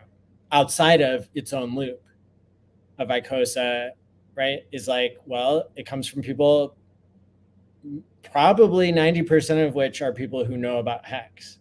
So it's kind of, you know, now people are trying to play the Hedron thing because they want the gains that aren't happening in HEX at the moment. And so the more people get, you know, spread out on different pathways, you know, I love Silver the Antidote. I think, you know, I always respect people who do on-chain research and who promote HEX and who are adamant with what they believe in and that sort of thing. Like, and he has an eye for not only the quantitative side of things, but also the psychology side of things, which is why I cannot understand. Maybe I just haven't, you know, like learned enough, or maybe I have. It's like, why are people bullish on Hedron right now? Like, did you watch his video today? Not today, no. I've been developing. Silver the Antidote released a video earlier today. I think it has the answers to the exact question you just asked. Well, there we go. I highly recommend watching it. He really breaks down what he sees happening with the system. It could be good. Because at the surface level, it looks like people in HEX are just inventing an excuse to like pump Hedron because they have big bags of Hedron because they have big bags of HEX. Like, it seems like there is still so much Hedron. Like to me, it looked like everybody saw that Richard was in the US. Everybody put together like, oh, the OA isn't going to move their buy wall now, or their sell wall, or I guess it's a buy wall. It's all of the Hedron that the OA put to like block the price from going up. And everybody's like, oh, let's like play a bunch of games right now because of that unique situation. And then it's like, well, what's the plan here? Like, everybody's been sitting on their Hedron. It's been piling up, you know, ever since the last all-time high. And I don't understand why people think that Hedron isn't going to keep getting dumped on the market for HEX or for dollars or for whatever. Wow. But maybe I need to just watch the video. Well, I'll tell you what I can only talk about what I'm doing personally with Hedron, and why I like it is because I can use the Hedron I get for free from my HEX stakes. So like, here's my plan right now. All right, so ICOSA just came out. I gave up some very small HSIs, tiny. That was one of the hardest things I've ever done in my life. I actually took a couple HEX stakes and I plunked them in. I took that ICOSA and I staked it. I got a bunch of ICOSA, so it worked out good. Now that's staked, and that guy's locked up for what, 260 days. I don't know how it works. Is it hard locked or soft locked? It's uh, it's hard locked like Hex, but what's cool is you only have to do a minimum. So at the very least, it's 30 days, and then you can end stake anytime. Okay. If you're a whale, it's like a year, but that's a lot. You need a lot of coins. That's So interesting game theory. yeah, so I did that. I staked my Icosa. I staked a bunch of Hedron. And now what I'm doing personally is, why I want Hedron? I want Hedron for November 14th. And I'm going to spend all of it buying hex stakes because I want hex. I want those hex, especially those with the tax Hedron minting bonus. A lot of those got thrown into the auction house. So for me, my plan is I'm not going to mint any Hedron till November 13th. Mint it all. Go to the auction house. See if I can get some hex stakes. I hope I can grab a couple. That'd be awesome. If not, let's just pretend I lose every bid, right? And I get outbid everywhere and all the HSIs got gobbled up by somebody else. Then fine. Then I'll just retreat. I'll take my Hedron and I'll just stake it in that pool. Worst case scenario. So between buying hex stakes or just staking it for more coins, that's where I see the value in Hedron. Like, it just gives me more things that I love. And then part of the system later is, once my Hedron stake comes due, I get a bunch of Icosa. Well, I could just sell that and buy more hex. So like, in the end, I'm just getting more hex. That's kind of the name of the game in the end. Either I'm buying HSIs that other people made with Hedron, or I'm mining Icosa and selling that for hex. All right. That sounds exactly like you described it as an expansion pack. Yeah, kind of. Yeah. I like expansion pack, kind of like a video game. Yeah. It's like an add-on. Yes. Yeah. Yeah. It gives you some new features, gives you something new to do. You've been playing the old game for a long time. Here's a couple extra buttons to spice it up for you while you wait. Well, I like that. I like that take a lot. So yeah, that's particularly interesting, and so for me, I'm gonna have to like get with my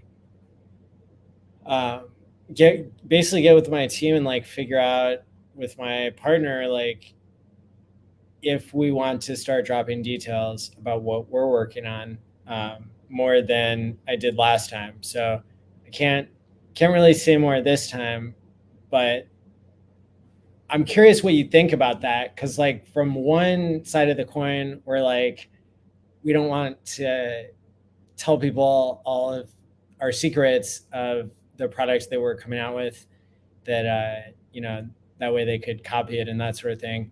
But it seems like Richard did a lot of talking about Hex and about PulseChain and all these things before they came out. So do you have any? And so it's a decision my team will have to make internally. But I'm just wondering, from your perspective, what you might see the advantages and disadvantages of that.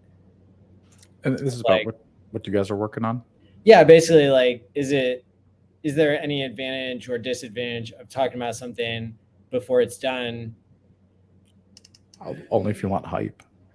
And I don't, yeah, if you want to hype it up, yes, I would talk about it then for sure.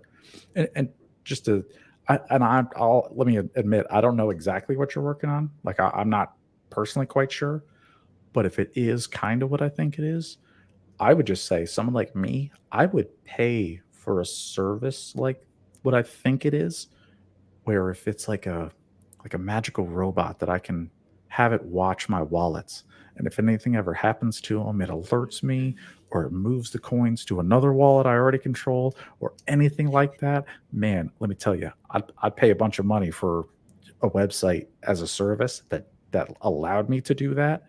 Huge value. Huge. Awesome. Yeah. And that's like only one of the two functions, is like that kind of thing.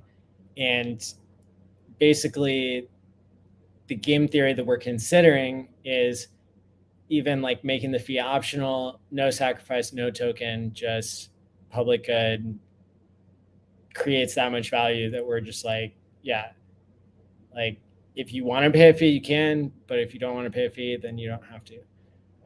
That would be that would be like the level of, I guess, good that we're trying to achieve, is to be leagues and leagues different than, you know, the rest of what seems to be going on. That's very commendable of you. Very commendable. You know, because I don't know if, let's just pretend you guys have a cost, right? I don't know if you guys have to run some servers, you got a website, maybe there's a piece of software that actually does the magic. You know, if you guys were like paying for that out of pocket, then I would certainly expect there to be some sort of monthly service fee if this is like a product, right? And I guess that depends on how you're going to release it. Or is this going to be some sort of open source gift to the world? Is this a service or a product? You know, you and your team will have to think about that and figure out all those details. Yeah, I think it's something where we see it as such a leap forward that it needs to be available to the world, and I think that even just making the fee situation optional will be highly profitable. That's the cool thing. Yeah. Okay, cool. Yeah, that's super helpful, and I'll try to keep the news coming, but kind of, again, I'll just have to make that decision privately about what's best for the product and best for the team. Oh, sounds so exciting. Oh man, I don't even know what it is fully, and I'm hyped up. Like, man, Dude, I want to learn more, dude. And I am going down the game theory and you know, development and design rabbit hole for like hours every day, just getting everything right. And I think that it's on track. So yeah, so that's really exciting. You know, the other thing that really has me pumped that I almost forgot about is that there's about to be a massive airdrop from the Gnosis safe. Yes.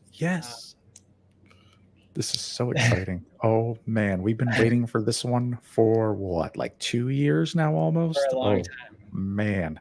So just so everybody out there knows, Staker app is they use a piece of software called Gnosis Safe.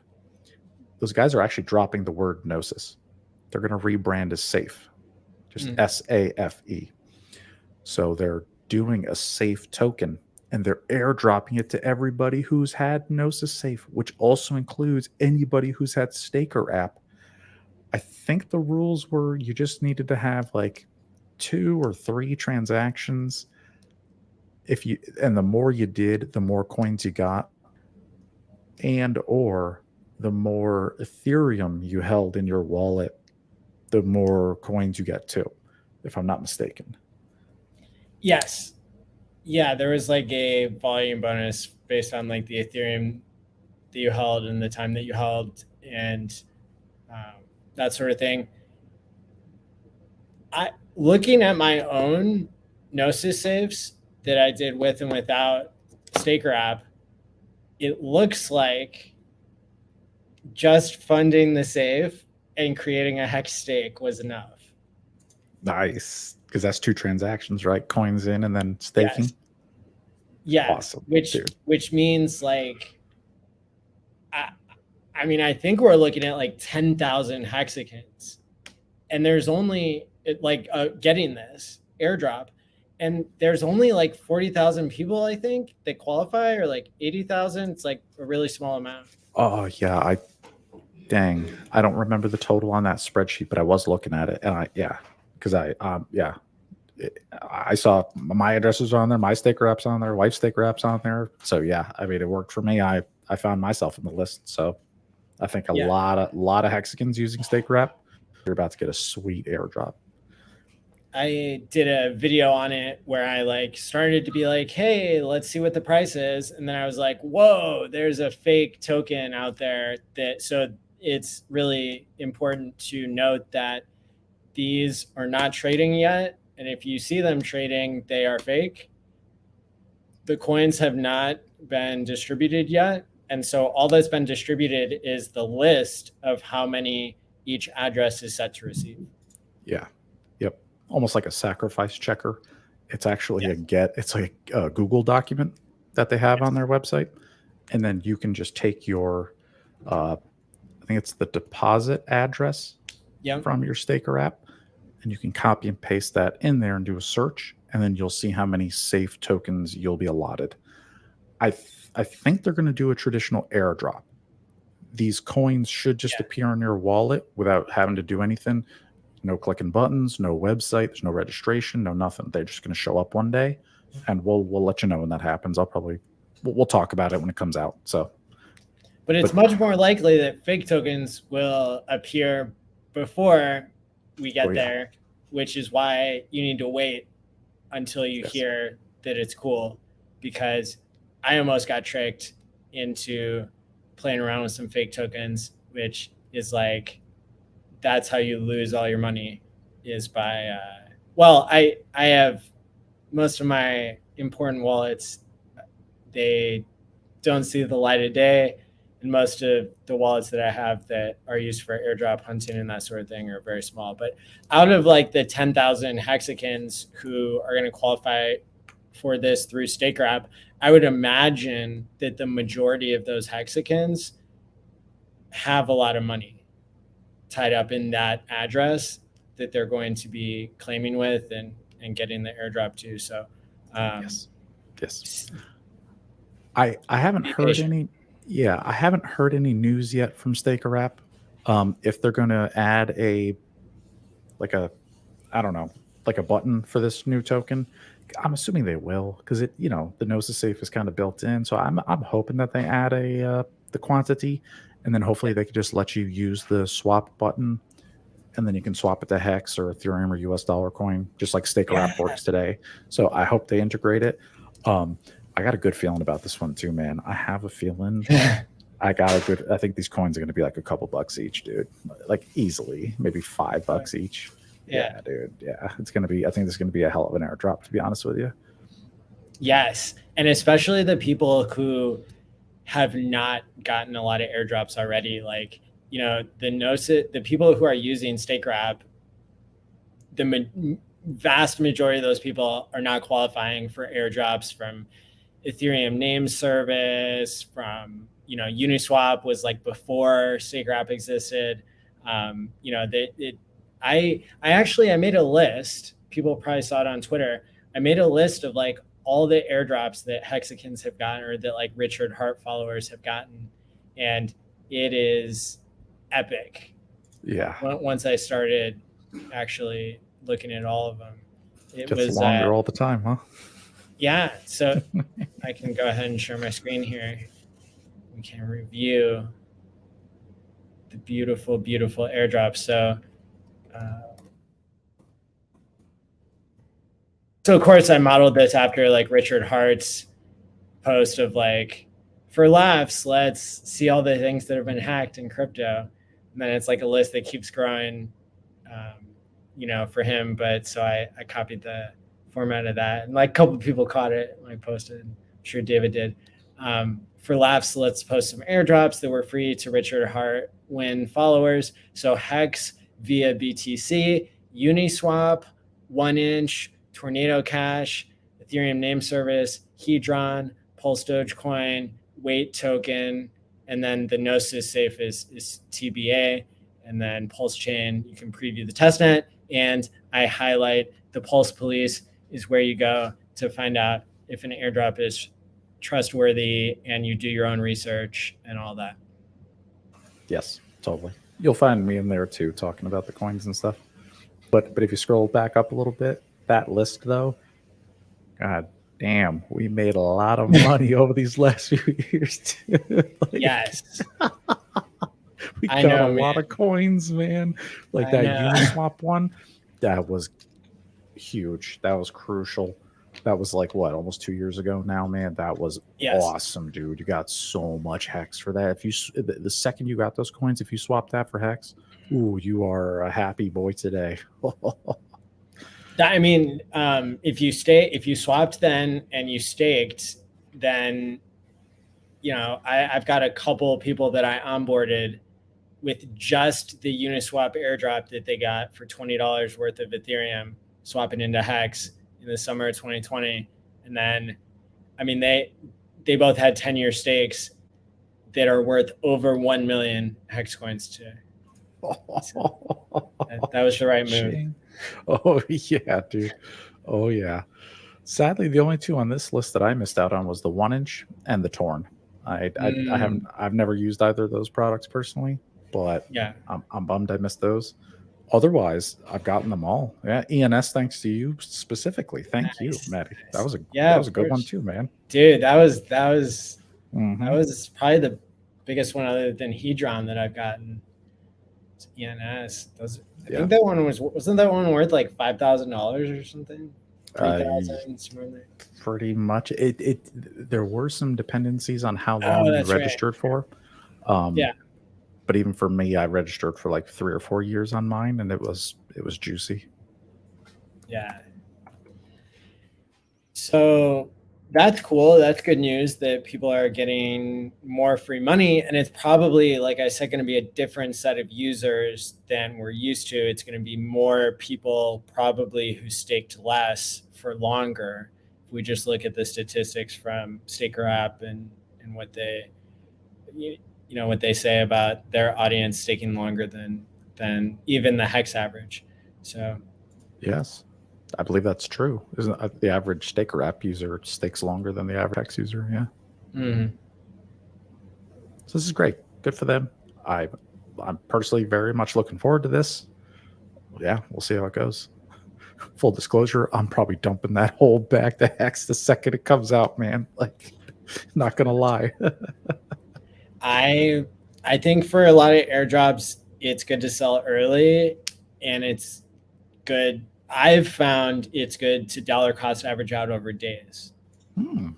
Not over weeks, not over months, but like over days. Because if you go back and look at the chart of the first week or two and all these things, it was hard to tell when the top was going to be, because it's a line that goes straight up. Because basically the idea here that even Richard has talked about is, when a new coin comes out, you have all the buy pressure from the people who want to buy it, but then you have continuously increasing supply from all the people who are claiming it because they see it's worth so much. And so that just like causes the price to like spike up really high, and then it just comes down forever in a lot of cases. So yeah. So that hour 0 to hour 48.72, that first 3 days, that's where the magic sauce happens, where you can get all them juicy HEX. Oh yeah. So that's something to look forward to, and to, I'm sure you and I, somebody trusted in the community, will do a video like as soon as we see that goes live, and we'll be able to give people updates. Yeah. The Gnosis Safe team moved at a snail's pace with just getting the proposal out there for who gets coins. And so I expect that we're not going to see these coins for a couple months, probably. But maybe it'll be a couple days. I don't know. But like the way that it looks like on their blog post was like more of a DAO type of thing, where they're like, like, this is basically what we're going to push through, but we're going to let everybody think like they have a voice in it. And that's why it took them so long to like get to this point where we know how many tokens each address gets. That's just what it looks like to me. Yeah, totally. I would agree. Those guys are very, I think, slow to move just in general, because they're so security focused as well, being the Gnosis Safe brand and all that, just from their point of view, the less changes they make, the better. And this is, this is just some new duck tip token. So, I mean, one of their lead devs could probably do it in a night. Probably doesn't even have any features or anything other than you just use it to vote in their website. So, like, hit the badge send button. Let's go. Yeah, man. Thanks for the free money, boys. Well, that's cool. So congratulations, everybody. Free money coming your way.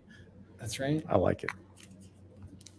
Let me look back and see if there's other things that I've bookmarked as something we should talk about. We talked about Maxi. We talked about. Oh, here's another thing that's worth commenting on. So I forget whose idea it was, but there's like some really smart people on Twitter who were like, hey, we should all go back and start commenting on Richard's old tweets to get them to pop up in the algorithm again. That seems to be working. Oh, is that why I've been seeing all these old tweets again? I'm re-liking stuff. I'm like, hey, wait a sec. This was from 2 years ago. What the hell? Yes. Oh, I thought I was losing my mind. No, it's so funny that like we both can see the effects. Like, yeah, I feel only a couple people in the community who have started doing this. I've noticed that today. Yeah, I'm seeing old Richard tweets. Wow, so people are doing that intentionally. Yes. And so you can go, there are ways to search Twitter and search like just for what Richard said, or to search for some key phrase, or you can just scroll back really far, whatever method you want to use. But it seems, it seems like this is another organic guerrilla marketing like strategy that is, I don't think a lot of communities think about it this way, and they don't have like such a rich history of comments and like tweets to mine from. So if you all want to get motivated to start doing this as well, then we will really drive people crazy who don't know what's going on in a good way. Well, I think it's cool, man, because it's like it's like the archives for me. It's like, hey, I remember that. And I love the ones where it's like Richard's warning about something in 2019. And then it's just like, oh, yeah, that just came true like today. Yep. That's what he 100% called it. Exactly. Like those Celsius ones, man. Like those are perfect. Prophetic. Dude. It's like December 2019. Yes, you should probably get your money out of Celsius. Fast forward 2022. Yeah, it's fucking wrecked. Like, oh, yes. Like, hey, Richard's right again. Yeah, right again. So, all right. Well, that's cool. That makes a lot more sense now. So thank you for letting me know that, because I did think that was weird. I did notice that. A lot of people are going to feel better now. That yeah, because it's definitely it's an oddball to see that. Another thing worth mentioning now, just because we know so many thousands of people, 3, 4, 5,000 people are watching the show once a week. Gas has been low. There have been times where gas has been incredibly low. I would say I was doing operations, doing these financial DeFi operations on my plethora of wallets. Like I've got a lot of wallets that they were only set up to deal with airdrops or to do things that are going to qualify them for airdrops and stuff. So it's like a whole side bet game I've got going on that those wallets, it was impossible to do anything in them. And now since Gwei got as low as like 4 or 8 there have been 4 out of the past probably 6 or 7 nights where I've stayed up late at night getting these awesome deals on transactions, doing a swap for like $2 or $3. Oh man. Being able to claim a Hedron stake for like 60 cents, being able to even, I almost don't want to talk about it, but I'll add all the caveats. The Wait token changed, it looks like, the way that they do their free claim process, which is, I'm not gonna lie, super sketch. And but so the warning is I don't even mess with that with my wallets that have significant value. But I do have some wallets that are just like, I just took a bunch of dust and like sacrificed to PulseChain and PulseX. And like for those, since the risk profile is so low, really it was like like less than $20 that I put into the sacrifice from all these different wallets. And so when I go into those wallets now, it's costing me, even when Gwei is like 8, it's costing me $2.50 to run the what do you call it? The Oracle, the Chainlink Oracle, to check the database, to see if it qualifies, to check eligibility. And then it's costing me, they have, the thing that's new is you have to send them 0.005 ETH to help offset their costs for something. I asked about it in Pulse Police. It was super sketch, but I'm like, I don't care. Like, I've got these cheap wallets, and like this airdrop is worth, 50, 60, $70. So I'm doing the math over here. I'm like, all right, 0.005 ETH. I think I have the number of zeros right. Basically, it comes out to about like $7 to $10. So, okay. So there's like this $2.50 like Chainlink thing. Then for some reason, there's some other, I guess, Oracle thing that they need that is costing like $8. And then to actually run the claim is costing me like $2 to $3. So, and then to do a swap was costing me like $5. And so round trip, it's costing me whatever, like $20 or something to get this $50 airdrop or $60 airdrop. And I'm like, I don't have anything else going on. Like, I need a video game to play in the middle of the night. And so I'm swapping that to HEX basically, and just getting $40 of free HEX, which is more than I sacrificed from each of those wallets. So I'm like, all right, that's cool. That's a win. Yeah. Yeah. The lowest I saw gas the other night was 2 Gwei. I don't even remember the last time I've seen that, bro. Like, oh my God, it's been a long time. Yeah, I've never seen gas this cheap, like ever. It's been forever. Yeah. It's nuts. This is almost a taste of what PulseChain will be like someday, or it'll just be like, it'll be so cheap you just don't even care. You're like, oh yeah, a nickel, a penny, great, go ahead. It's gonna feel so or good. less, yeah. Yeah, he's even right now $1, $2 in Ether. Great, cheap, feels good. Click that hedron, give it to me, baby. But oh man, so this is good. This feels good. But we're in the bear market, and we're about to roll over into September and go even deeper into the bear market. So, this is it's one of the benefits of that, I guess. But when the bull market comes back, wrecked, $100 swaps, $200 swaps, broken. So enjoy it while you can, people. Get all your preparations for PulseChain done now in your wallets. Get all your HEX, do all your swaps, make your stakes, do whatever. Now's the time to use Ethereum while it's cheap. I'll say that much. That's for sure. Yeah. So another, I back up everything you just said 100%. Now, another thing that I've heard a bunch of people get twisted this week. So it's like, if I just hear a bunch of people report something wrong and then I don't say anything, then it's really hard for people to share my view on like what the reality is. So a bunch of people took one of the podcasts that Richard did where he said, next year, you're going to see like the top 5 coins are all going to be PulseChain. He said this before, like he didn't use that same wording, but he meant the same thing. In the future, it is possible to see the top performing cryptos and the top cryptos by market cap and everything could be PulseChain, PulseX, HEX, EHEX, PHEX. Yeah, I saw that misquote. Yeah, because they asked him, "What are your top 5 coins for next year?"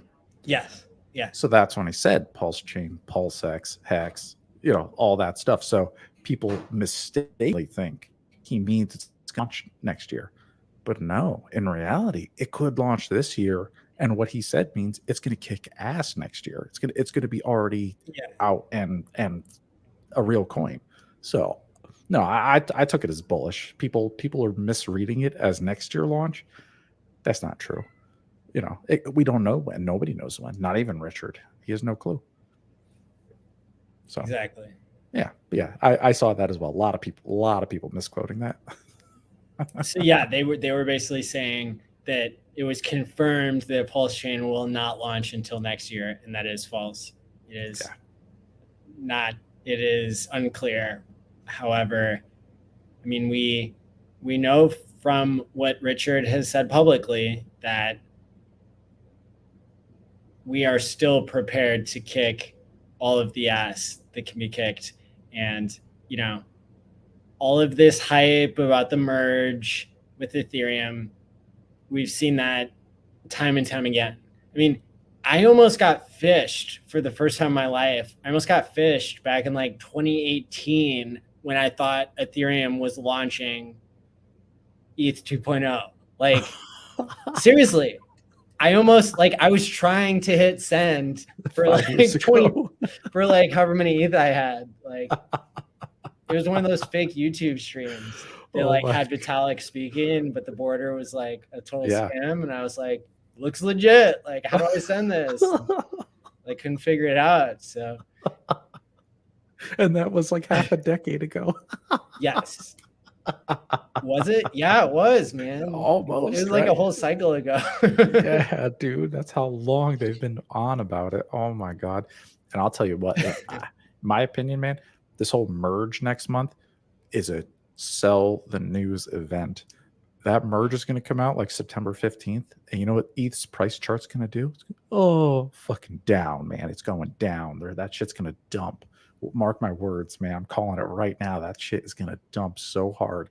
The second the merge comes out, just sell it. Oh, it's going to be a bloodbath. I can't wait. I mean, the other thing that is still going on that we touched on last week, but still is, maybe deserves more commentary, or I know I've learned about it more since last week, is, the fallout of this whole Tornado Cash situation, and the state of privacy and even just censorship resistance on the blockchain.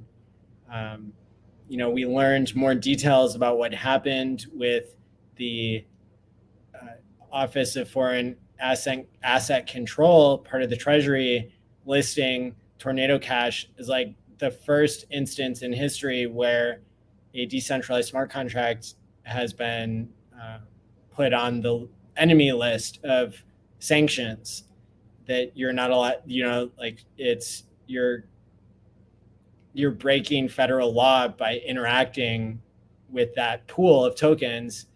And, just to emphasize the absurdity of that, certain unknown actors went ahead and they sent 0.1 ETH that was tainted to all these famous people's addresses. And now I heard even CZ wasn't allowed to swap on one of these platforms that had blacklisted those coins with any of his tokens in that address, which is insane.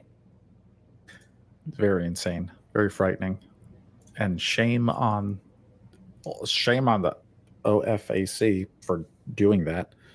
I actually heard that a senator from Minnesota today is actually calling them out in the Senate, which is good. But I love the idea that somebody out there is dusting everybody. It's great. I think especially they should focus on Aave, because what Aave did was Aave updated their list to prevent people from who use Tornado Cash to use Aave. So I've seen on Twitter the founders of that and the big users of Aave, they should get dusted too. So I hope they take care of that as well, just to cause havoc, because that's what should happen. I mean, this is like decentralized cryptocurrency land. Like, mess with us and mess with hackers and pay the price. So, yep, I hope they all get a little 0.1 ETH gift. Yeah, and it was interesting when I saw a YouTube news channel, which I never listened to those, but I found one that actually reported something interesting. They were saying basically that it's interesting that you don't see the government going after these other privacy protocols because privacy is more built in, then this specific implementation of privacy that's done with the mixers or the Tornado Cash, that sort of thing. But when you look at like Monero, for example, they do have a bounty to crack Monero, but they're not targeting it as much. Whether you believe that these sanctioned countries, have been using Tornado Cash more than Monero, you don't really know because you don't know who's using Monero in all cases. I'm kind of speaking in generalities here. But I think that, then we've got this other like FUD kind of story about how the IRS is hiring 83,000 agents and giving them guns and like setting them loose on the middle class to audit everybody. I think that is also bad news, and at the same time is it's hard to say whether it's overblown yet, but we know that the Tornado Cash is a thing that's a big deal, and that in these types of decentralized systems, I predict that there will be more and more clever solutions that allow people to have their human right of privacy, and that just probably at some point comes along and like solves some of these problems. I think that when we have better tools to stop people from hacking each other, then you can have more justification to build privacy into things. And then what are they really going to say? But when you have all these stolen coins that are the main excuse for governments to get involved in privacy protocols, that might be where the audience is a little bit more split on like, yeah, we need to do something about this. But when you separate those things and you say like, well, here's a set of coins that like isn't getting hacked anymore because you've made the wallets smarter, you've made the smart contracts more accountable, then I think that there is a chance to have more privacy built in. But until we get to that point, I think that it's still going to be kind of a battleground that's worth paying attention to. Mm-hmm. Yeah. And if I'm not mistaken, the whole reason for this was it suspected the Lazarus group out of North Korea used Tornado Cash. That's really what the OFAC is after. They're pissed that North Korean hackers stole a bunch of Ethereum and got to swap it and ran away with the cash.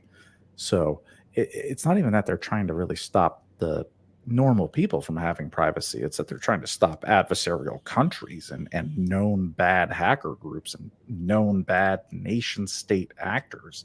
This is almost like a cyber warfare level is really what they're going after here. This is like, these OFAC guys, like they don't care about us. They want like Lazarus, and they are a serious hacking group. I mean, this is no joke. This is cyber warfare. So I really like that counterpoint. I like that. I don't think that gets talked about enough. And I think it's both. I think it's both like a threat on digital sovereignty and free speech, and also something that needs to get solved so that North Korean hackers don't get to steal all the money in the world and do bad things with it. So. Yeah. Very good take there. Is this the senator here? This is Tom Emmer from Minnesota. Okay. Yes. I'm not sure where he's from, but I had bookmarked this already as something that came out today. He says Tom Emmer, who's a representative, does it say, from Minnesota's 6th district. He's got 58K followers on Twitter. I sent a letter to Treasury Secretary Yellen regarding the unprecedented sanctioning of Tornado Cash. the growing adoption of decentralized technology will certainly raise new challenges for the Office of Foreign Asset Control.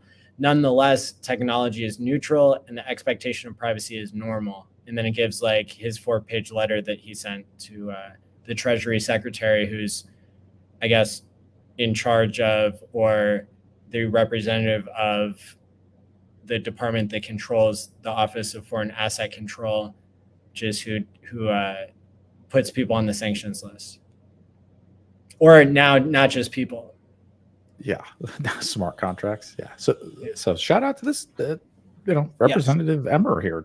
This is awesome. This is what representatives should be doing, right? Trying to help and actually make a bad situation better. This is what I like to see. Yeah. Yeah. Finally, some good news. I hope it works. I hope because what we don't want is, we don't want this to set a precedence at some sort of government level to where they can think that they can just go ahead and start making smart contracts legal. Because HEX is a smart contract. What if they turn on us? What if the Lazarus Group buys some HEX and stakes, and then they unstake, and then they sell it, and then it goes to North Korea, and then HEX gets put on a blacklist? Like, that's not acceptable. The users and what they do with a product shouldn't necessarily reflect the use of a product. Like, me personally, I'm a big, bear arms amendment guy. So, it's like, guns don't people will kill people. A gun is just a tool. A gun is what you use, but the gun itself, it just sits there.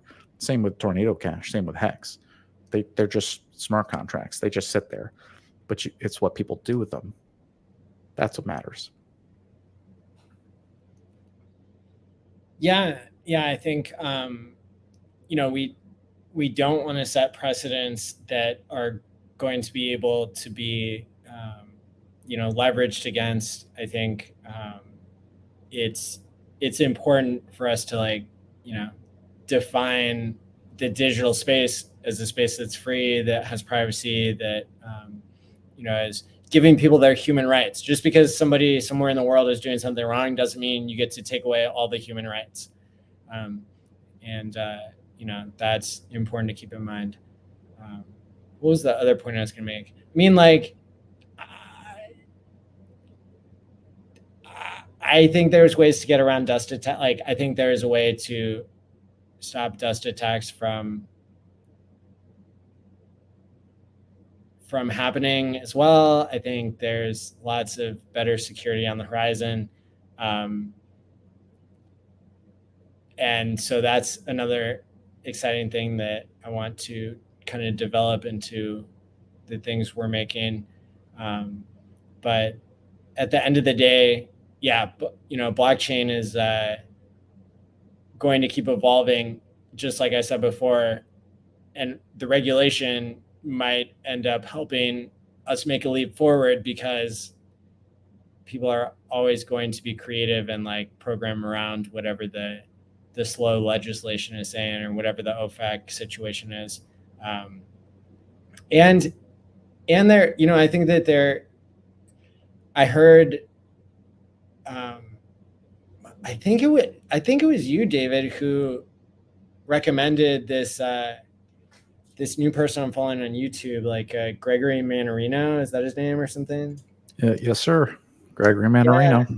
I've been watching him twice a day for 6 years now. Yep, that's sir. He's the Robin Hood of Wall Street. He's like the Richard Hart of Wall Street, where he teaches you the inside secrets twice a day on YouTube every day, and he's telling the truth, and he gives you insight you would never get anywhere else. I think he might have been the person I listened to recently who said crypto's already regulated to a large extent. Yes. And oh man, that reminds me, there's been a lot of news. This week's been huge. It's been action packed. So not only have we had the Tornado Cash, kind of come into terms with all that, we've also seen, I heard on one report that Tether and Circle did audits. Have you heard about this? Not specifically, no. I thought Circle always did audits, and I thought Tether never did. I think Tether did some. That's Let me guess what I heard. before we go into it. Let me guess. It's back nothing. it's gone. No, it was well, again, I didn't put too much, like, I didn't pay attention to all, I didn't memorize all the details because it was only coming from one source, so I didn't know if it was 100% accurate yet or not, but it's definitely something to look into for us to report on in the future. I think that there was at least maybe 26 billion that was accounted for, and it was like, because they couldn't keep a peg, like, because they wanted their peg to be stronger, and because there's less confidence in the stablecoin space, there were some minor stablecoins that failed in the past week. That's why they ended up finally doing an audit, which is like big news in my opinion, something that David and I have reported on previously and speculated about, like, almost endlessly. And it was interesting because they were talking about how it seemed like there were less commercial papers than people thought the ratio would be, which is actually a good thing because commercial paper is code for risky corporate debt or something. So yeah, it could be. But I think there's news there that is worth paying attention to. And the other way that this relates to the discussion we're already having, and like the ongoing most important issues when it comes to digital sovereignty and censorship resistance in crypto, is Circle USDC has been participating in blocking wallets that were associated with Tornado Cash. So Tether has not. And so it's assumed that maybe there's going to be continued divergence between these two groups, where Circle and USDC is considered safer from one perspective, that they're not running away with the money, but riskier from, like, if you get dust attacked, or if you're a bad actor, you get turned off, or even if you're dealing with a protocol that deals with one of those people, then you could get miscategorized. And then that also makes Tether try to compete more to be the one that is more censorship resistant, but also they obviously need to show their backing better. So that's an incredibly fascinating, like, development, is what's going on in stable coins as a result of further minor failures, but also as a result of this Tornado Cash thing. Yeah, because I mean, it almost is like two different markets. You have Tether, which I would consider more risky, more anonymous. You're probably never going to swap it out for cash. You're probably in a temporary position until you move to another crypto. If you're using Tether, would be my guess. And then USDC, I feel like, is marketed for Americans, for Coinbase customers. You're just swapping into HEX, you're swapping back to USDC, it goes to Coinbase, boom, you're done. It's very it basically is the government's coin. I mean, it's JP Morgan, BlackRock, Fed coin, basically, right? Like, USDC basically is the central bank digital currency these days. I think it's going to become one. They'll never call it that. And even the Fed recently tweeted, like, a couple days ago, like, we don't have customer account, like, we don't do customer bank accounts. We make bank accounts for commercial banks, and, like, that's how it's always going to be. Like, even the Fed tweeted that recently, so I feel like they're pushing that. Like, there will be no Fed coin because we've already got USDC. So that has its own risks there too, right? I'd say it's more reasonably. It's certainly easier for me to get a dollar's value out of a USDC, but it's questionably higher counterparty risk, So they both have their place. I just hope Tether maintains I don't want that to collapse to in a Luna type situation where, it would be devastating for crypto if Tether goes to zero. Let's just put it that way. It is going to be a bad day if that happens for everybody. So, I hope not. Something else that's related to this discussion of central bank digital currencies that I hadn't been aware of previously is that Nigeria has already released their central bank digital currency. So they're in testing mode and have been for like several months. And it's interesting to me because Nigeria has one of the highest rates of crypto adoption in the world. And yet they only had 300,000 or 400,000 wallets using their CBDC, which is like less than, I think, 0.5% of their population or so. And so that's really telling that, I mean, we know that CBDCs are not true crypto.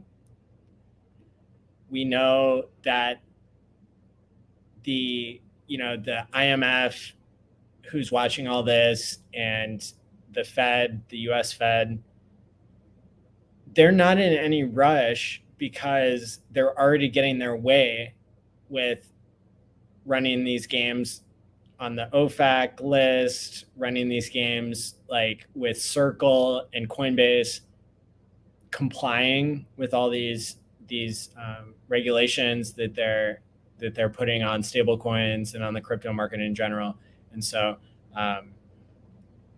for other countries that have higher inflation, they're going to play around and try to run games. Basically, it's just, it's how stable is it really? It's not, it's just depreciating. And so it seems like weak competition. And so it's important to remember, why do stable coins exist in the first place is because we don't have anything better as a store of value that is not volatile in crypto. And eventually maybe we will, and then all bets are off and the war is on. But for now, it seems like the two are kind of coexisting and just now starting to have these run-ins with somebody's USDC got shut off because they were asking for privacy.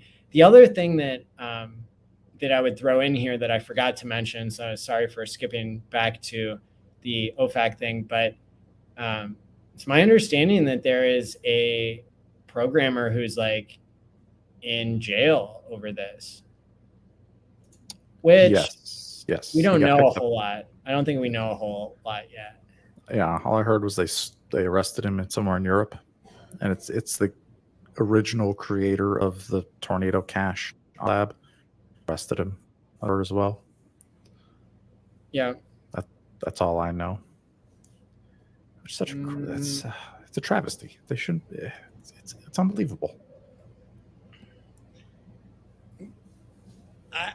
I don't think we know enough yet to know if that person did more than just that, or what their legal status is and that sort of thing, which is strange. I think that with due process, we should know why that person's being held. So something isn't adding up there. And I know that there's a lot of FUD around it, and maybe there should be. But at the end of the day, we all need to look out for our devs and look out for our freedoms, because if you don't say anything until they come for you, then usually it's too late. If you're just somebody who's doing everything right, following the law, and the totalitarian state is ever encroaching, that's something at some point, reasonable people will do something about it. And we already see, I forget what organization, but there is some crypto organization that already said that they're going to sue OFAC. And then we saw the senators or the representatives step up today. So things are moving along so that I'm not completely hopeless. And at the same time, we all need to keep an eye on what's happening there to make sure the ball doesn't get dropped. Sounds good to me. I mean, as a validator, I watch over my shoulder for the government and the alphabet boys all the time. You know, thankfully for me, my validator is hidden at an undisclosed location. So when they kick in my door, they ain't gonna find nothing here. But man, right. Like, what if they make running validators illegal? You know, if they could do that to Tornado Cash, then they could do it to anything. So that's why you got to diversify. You got to put it in places they won't find it. You got to separate yourself from it.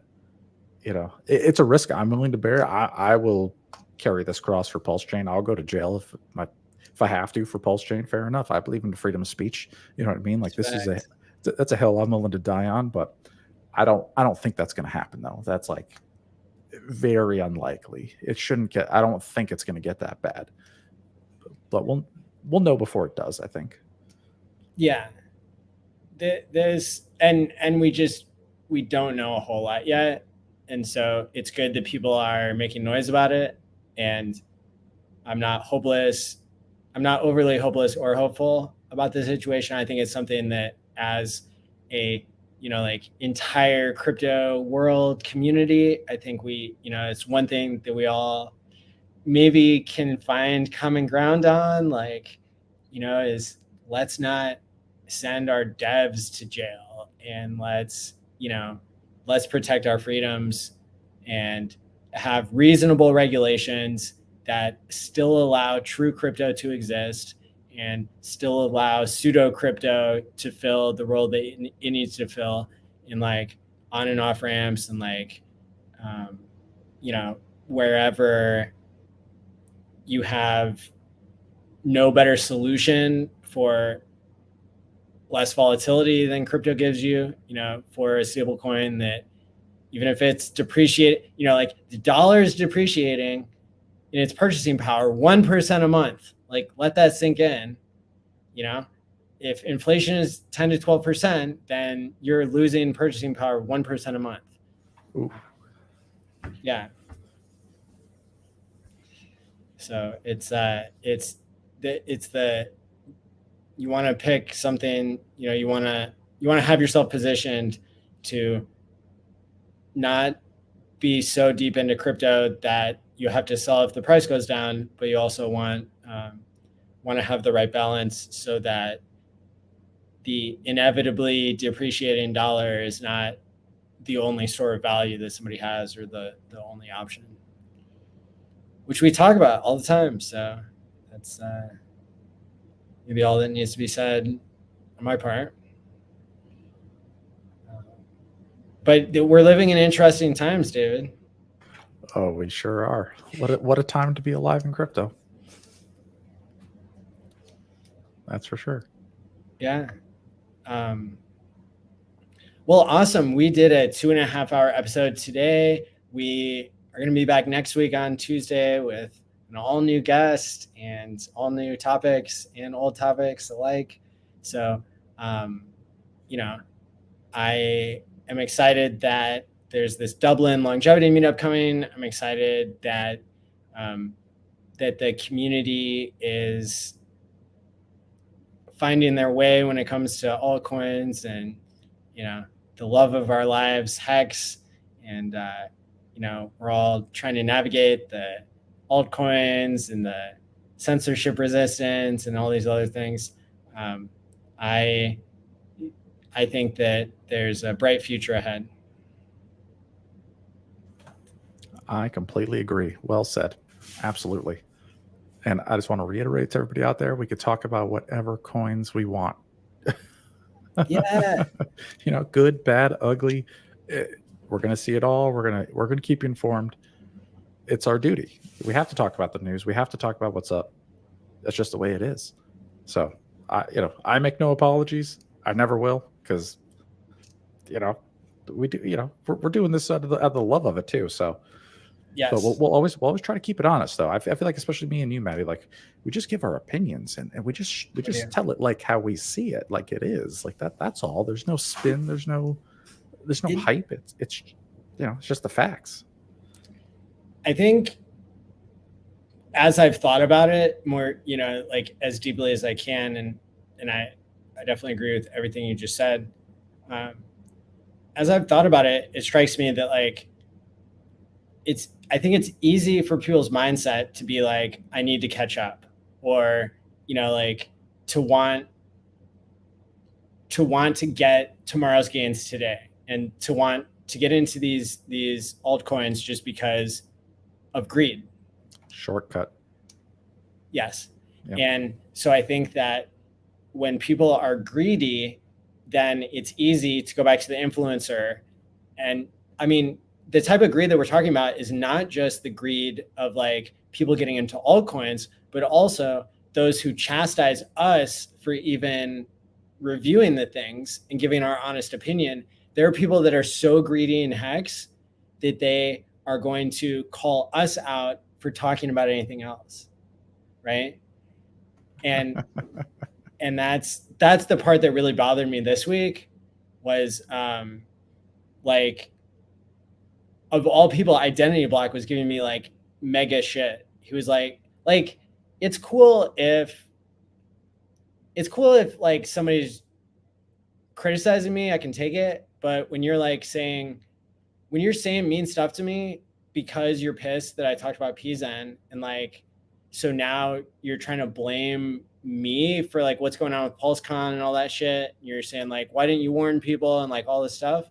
Like, either you want to hear the honest truth or you don't, like I don't like people, like only if I talk their bags are they okay with what I'm saying. And it might not be obvious, but look, if you bought a ticket to PulseCon, that's your bag. And so it's really hard to say anything against it. And all I could do was like not promote it and to like give pretty clear, like strong hints along the way. Like people who were paying attention, they knew where I stood on it.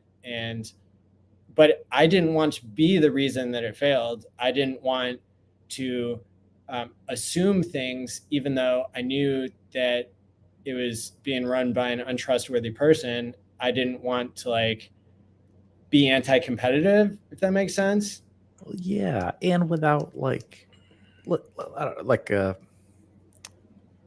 concrete evidence, right? Of like blatant, like, hey guys, here's the problem with the PulseCon. I can, like at the time you didn't know for certain, but based on the history and based on a lot of other factors, you kind of saw it coming. You could see the writing on the wall, but it wasn't a guarantee, like it wasn't doomed to fail from the start, but there was a lot of red flags, and you did warn us. Anybody who watches this show religiously, they would have heard it and they would have known.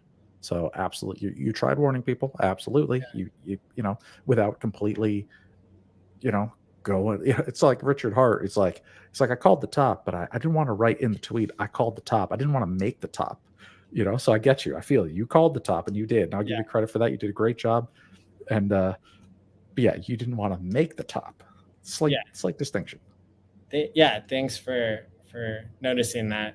And yeah, like I do feel bad when I don't just talk about HEX, but at the end of the day, I think we get a greater appreciation for the game theory of HEX when we consider like, look at how bad PZen is, and then like imagine that crashing to zero or going to the moon, just because it has this one component out of 10 that HEX has, which is Billionaire Founder.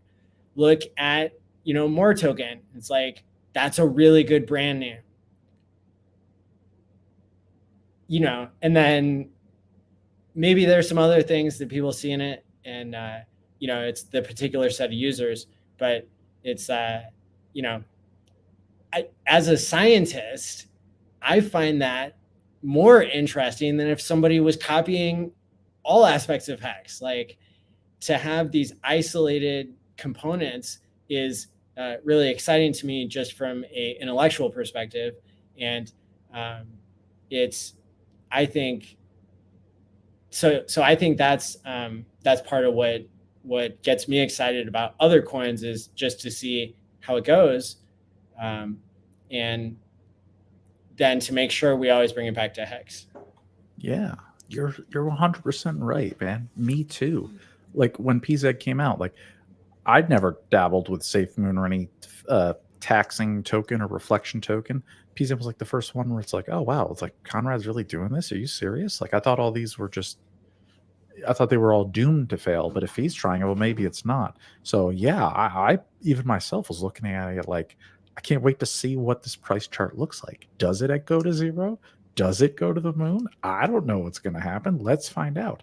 Same with more. Same reason I'm interested in that with Trayvon James. Like, there's Bitcoin, but there's no mining. It's like Satoshi pre-mined them all, and now he's just handing them out to whoever he wants or whoever does what he says he does in these comments posts.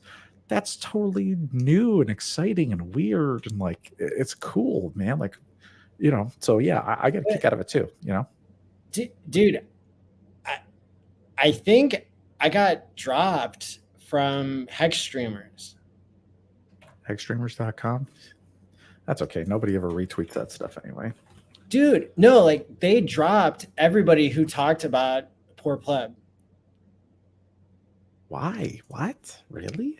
That's what I heard, and they haven't messaged me back. So I gave them like a week to like answer my question about why everybody went missing from that channel, which is like, I think I have a mixed opinion on it, because like partially I have promoted the shit out of them, but also like just because I promoted them doesn't mean that they should like have the same beliefs that I do. So, you know, if they want to drop everybody, that's cool. But like, I'm going to start promoting the Pulse Tube now. Like, y'all are done, because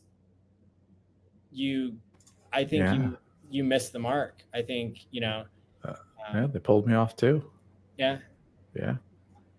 Yeah, interesting. I didn't even know. I never go to this website. Man, anyway. I check it like every day, dude. I'm like, really? yeah, I'm sad, man. I'm sad. I'm like, all right, well, I guess it goes to like not the first mover anymore. I guess the first mover loses in this case.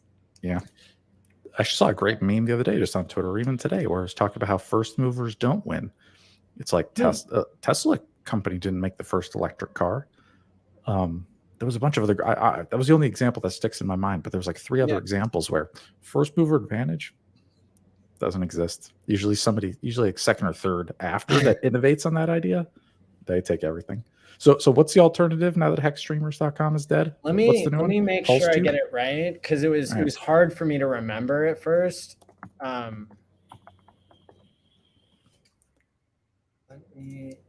Yeah, here it is. So it starts with the Pulse Tube, and it is actually super badass. They have their own page, so you can go to thepulsetube.com/RH, and you can find like RH's streams on every other channel. Oh yeah, this website is way. Thepulsetube.com is awesome. Yeah. Oh yeah, it looks like YouTube. All the thumbnails are here. It says we're live right now. Yeah, dude, there we go. So I wanted to stick with the loyalty, but the loyalty was ruined. So oh well. So it's all good. Yeah, we're cool now. We got something better. Yeah. I guess I can share my screen while we're wrapping up here, just to show people the Pulse Tube starts with the Pulse Tube will be our new go-to for where to see people who are live, where to find, a tab for all of the RH streams to make sure you didn't miss those. They've got a section on how to over here, a section on free airdrops, which is really smart and cool. But yeah, you can see all kinds of people. I think that they said in a tweet a while back that there have been like 9,000 videos made about PulseChain already. Wow.